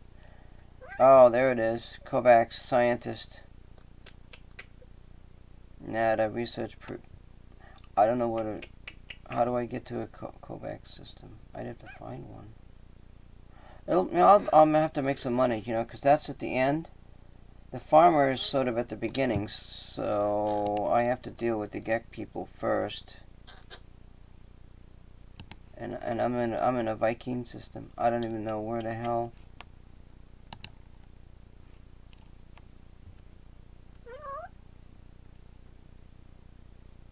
In Gek systems, but can also randomly be found in systems controlled by other species.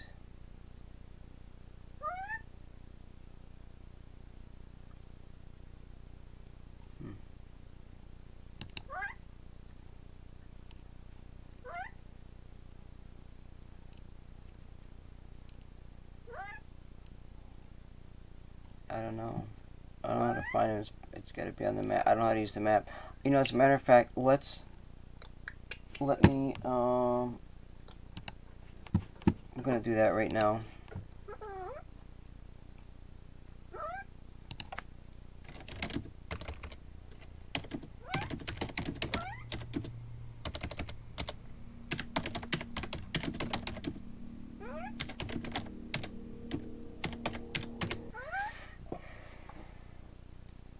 I gotta make something to eat. I'm hungry. I'm supposed to make a big ass freaking meal. Galactic tips you should know about beginner's guide. Well, let's try this one here. And Hey guys, what's up? This is Jason, and here are some tips about using the Galaxy Map. Now, when I first started, I had no idea what the Galaxy Map was or did or anything like that, so here are some basic things, and I mean, you might know this, you might not know it, but this is how generally the Galaxy Map works. So if you're in space, outside of the atmosphere, like if you're away from the space station, you're away from your spaceships, and you're away from a planet, you're in the middle of space, you can pull up the Galaxy Map by pressing down on the D-pad, and you can select, you know, different things like this. You can recharge your elements, stuff like that. But we're looking at the swirl, the galaxy. So if you go into it, it'll pan out, and it'll show you the system you're in, and it gives you the information on the left side. Now, if you don't have... Let me actually go back. If you do not have on your ship, if you do not have an economy scanner, a conflict scanner, then you're not going to get as much information in the galaxy map. Like your galaxy map, if you go to a system that you've never been to before. So first, let's look at this. You can get information. The economy, it says high voltage. It sells and buys, and it's sustainable. Now there are different levels of economies. Sustainable is a pretty good. It's a middle tier economy. You can get up to wealthy and struggling. You know, there's 3 different tiers. There's low, medium, and high. You want to aim for high because. Not because they have the best items, but because they have the most, and that's where all the higher tier stuff is. So you'll find a lot of S-class starships there. Your multi-tools will be S-class. All the S-class stuff is going to be in a wealthier system, a higher tier system. But if you're in the map, if you look around, you can use the left stick to go around, but you only go on the whatever your objective is. So you use left and right on the D-pad. You can change your destination. If you do free explore, you can go anywhere you want. But it still is kind of like a directed thing. Like you can only go to your immediate surroundings. But if you press back, your B button on Xbox, I believe that would be O on PlayStation, it gives you free reign to go anywhere you want. So you can look everywhere. Look at that. Just free reign. You can go to any system you want within your warp drive distance. And so if you don't have your conflict scanner or economy scanner, you're not going to know a lot of information. Like right here, you see how it just has warp 156 light years away, and that's it. Well, I don't care about dominant life form, there's no data. Economy, no data. Conflict, no data. So you'll see that on every star if you don't have those scanners.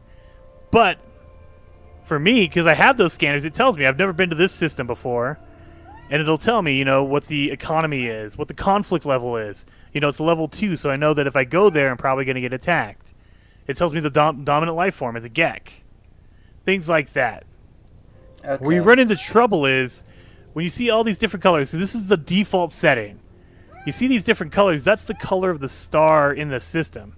So this red one, that's why there's no information there, because this system is uncharted. So if you go there, there's not going to be a space station, and the planets there they have a higher chance of being more rare planets. You know, like the black filter planets or the hexagon, you know, planets, stuff like that. There's a higher chance. There could be just a regular planet there, who knows? But they also, if on a red star, you can get let me know my elements. I don't even know my elements. Let me look at them.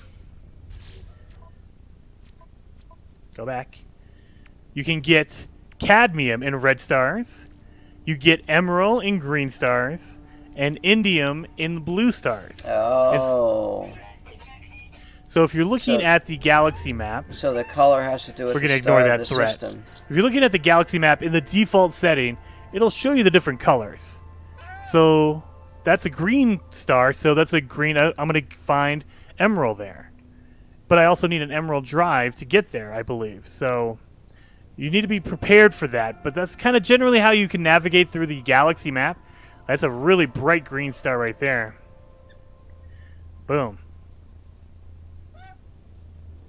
But yeah, and so when you're looking for that type of stuff, and whenever there's no data found, especially if you have the conflict scanner and the economy scanner, that means it's uncharted. And we'll just go to this one right now.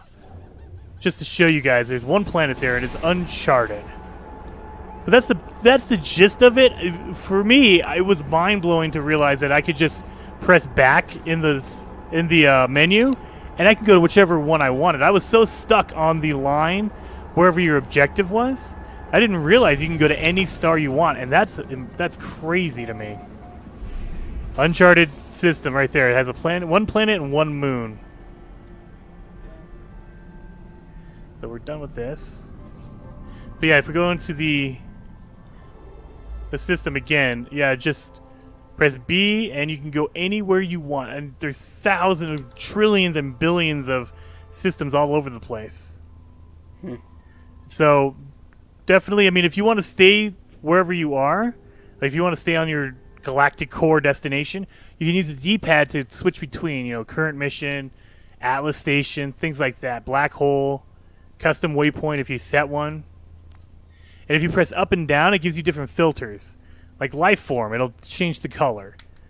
Conflict, whether it's good or bad, like green. I'm assuming there's no conflict here because it's an uncharted system. Economy, things like that. No filter. You generally want no filter because that's how you can see where what star system you're going to. So maybe you don't look at the planets. So hopefully you guys liked this tip video. If you did, hit that like button for me, and if you want to see more, subscribe. You only look at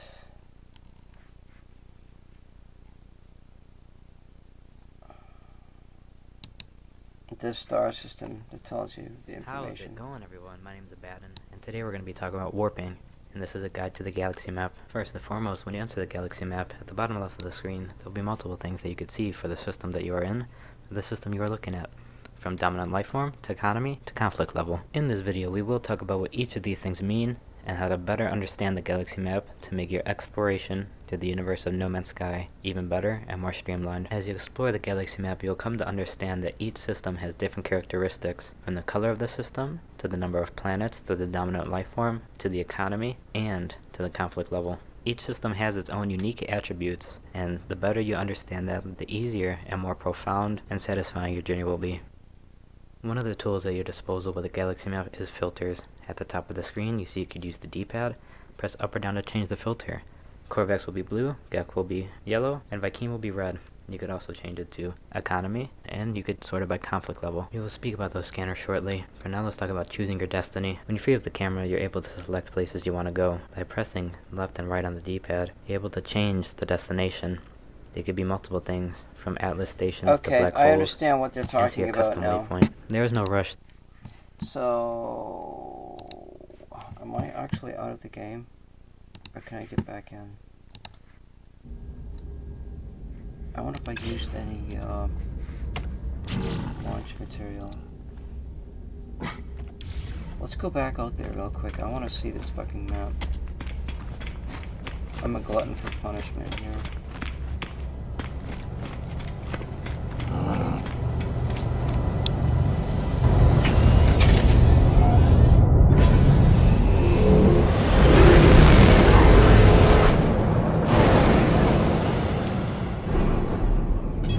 Oh shit. I'm still not good at flying this thing, so I'm just gonna turn it around.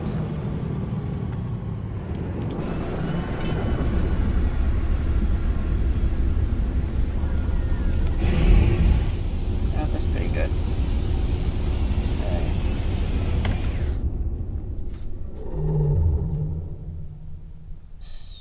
So, let's see. That's the filter.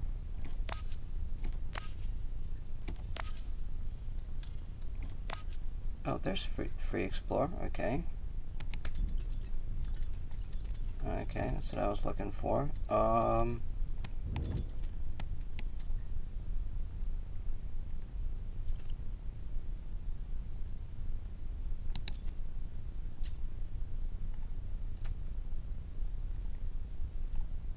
No hyperdrive.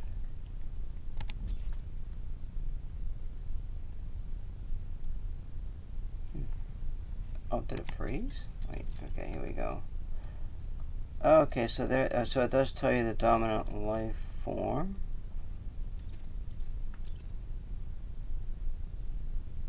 No data available.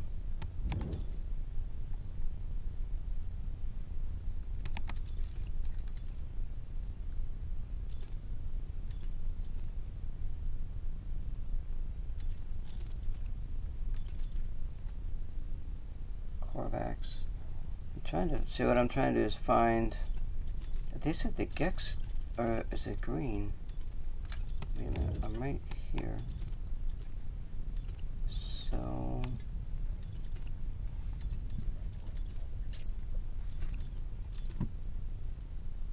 That's Corvax, it's green.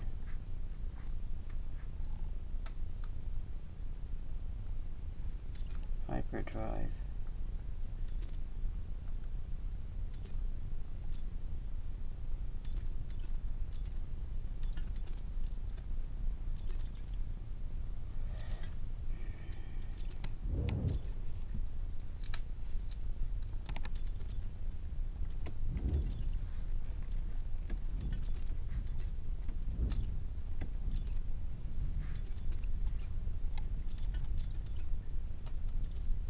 I guess it only reaches out so far. Oh, there's one.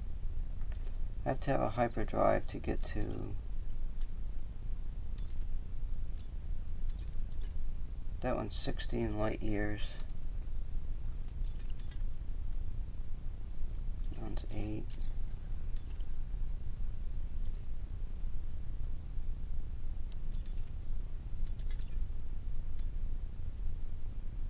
Light years.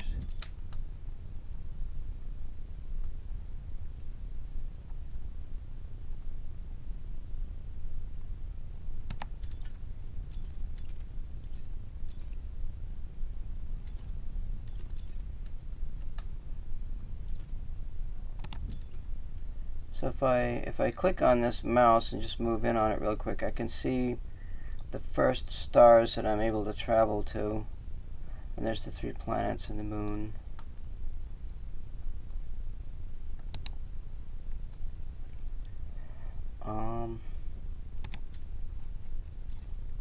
There's that one. Oh, so I could get the scientist here. But...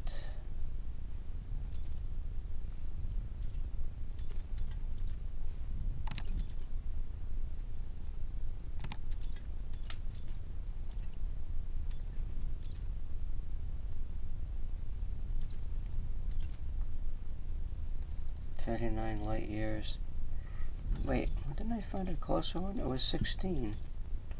There's one right down there. There, that one's 13.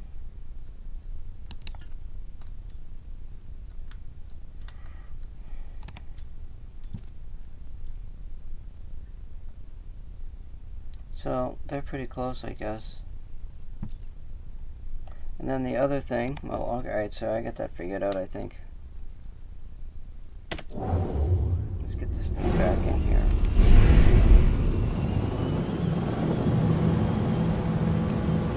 Now there's one other thing I want to do. Because those stars were yellow. And there was a chart, but...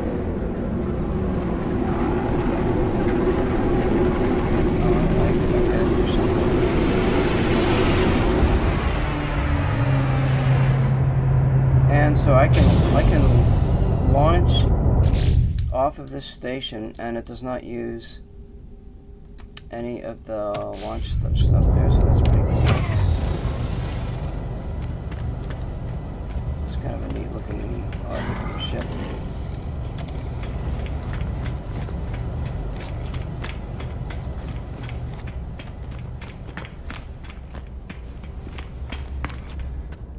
God, don't fall down there.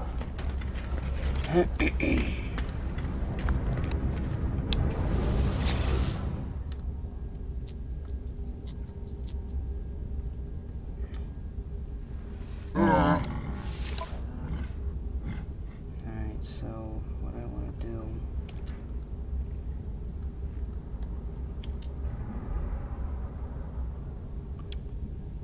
See, that's a gray color, though.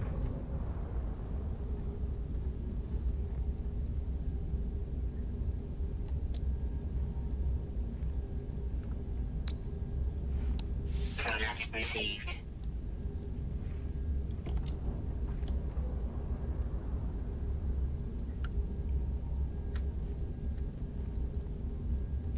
Chlorine is green. The cobalt is blue.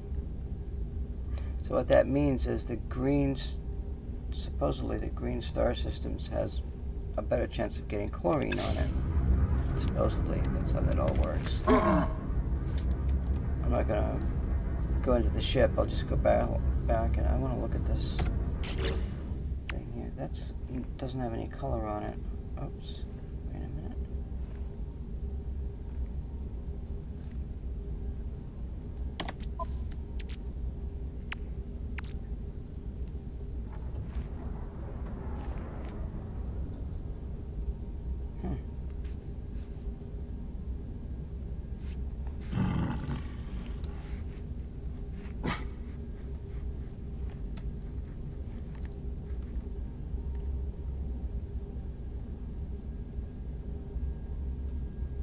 I found salt on top of the ground.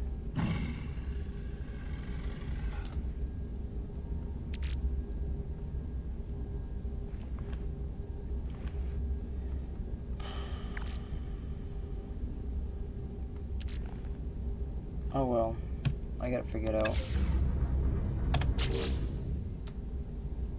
I am done for a while.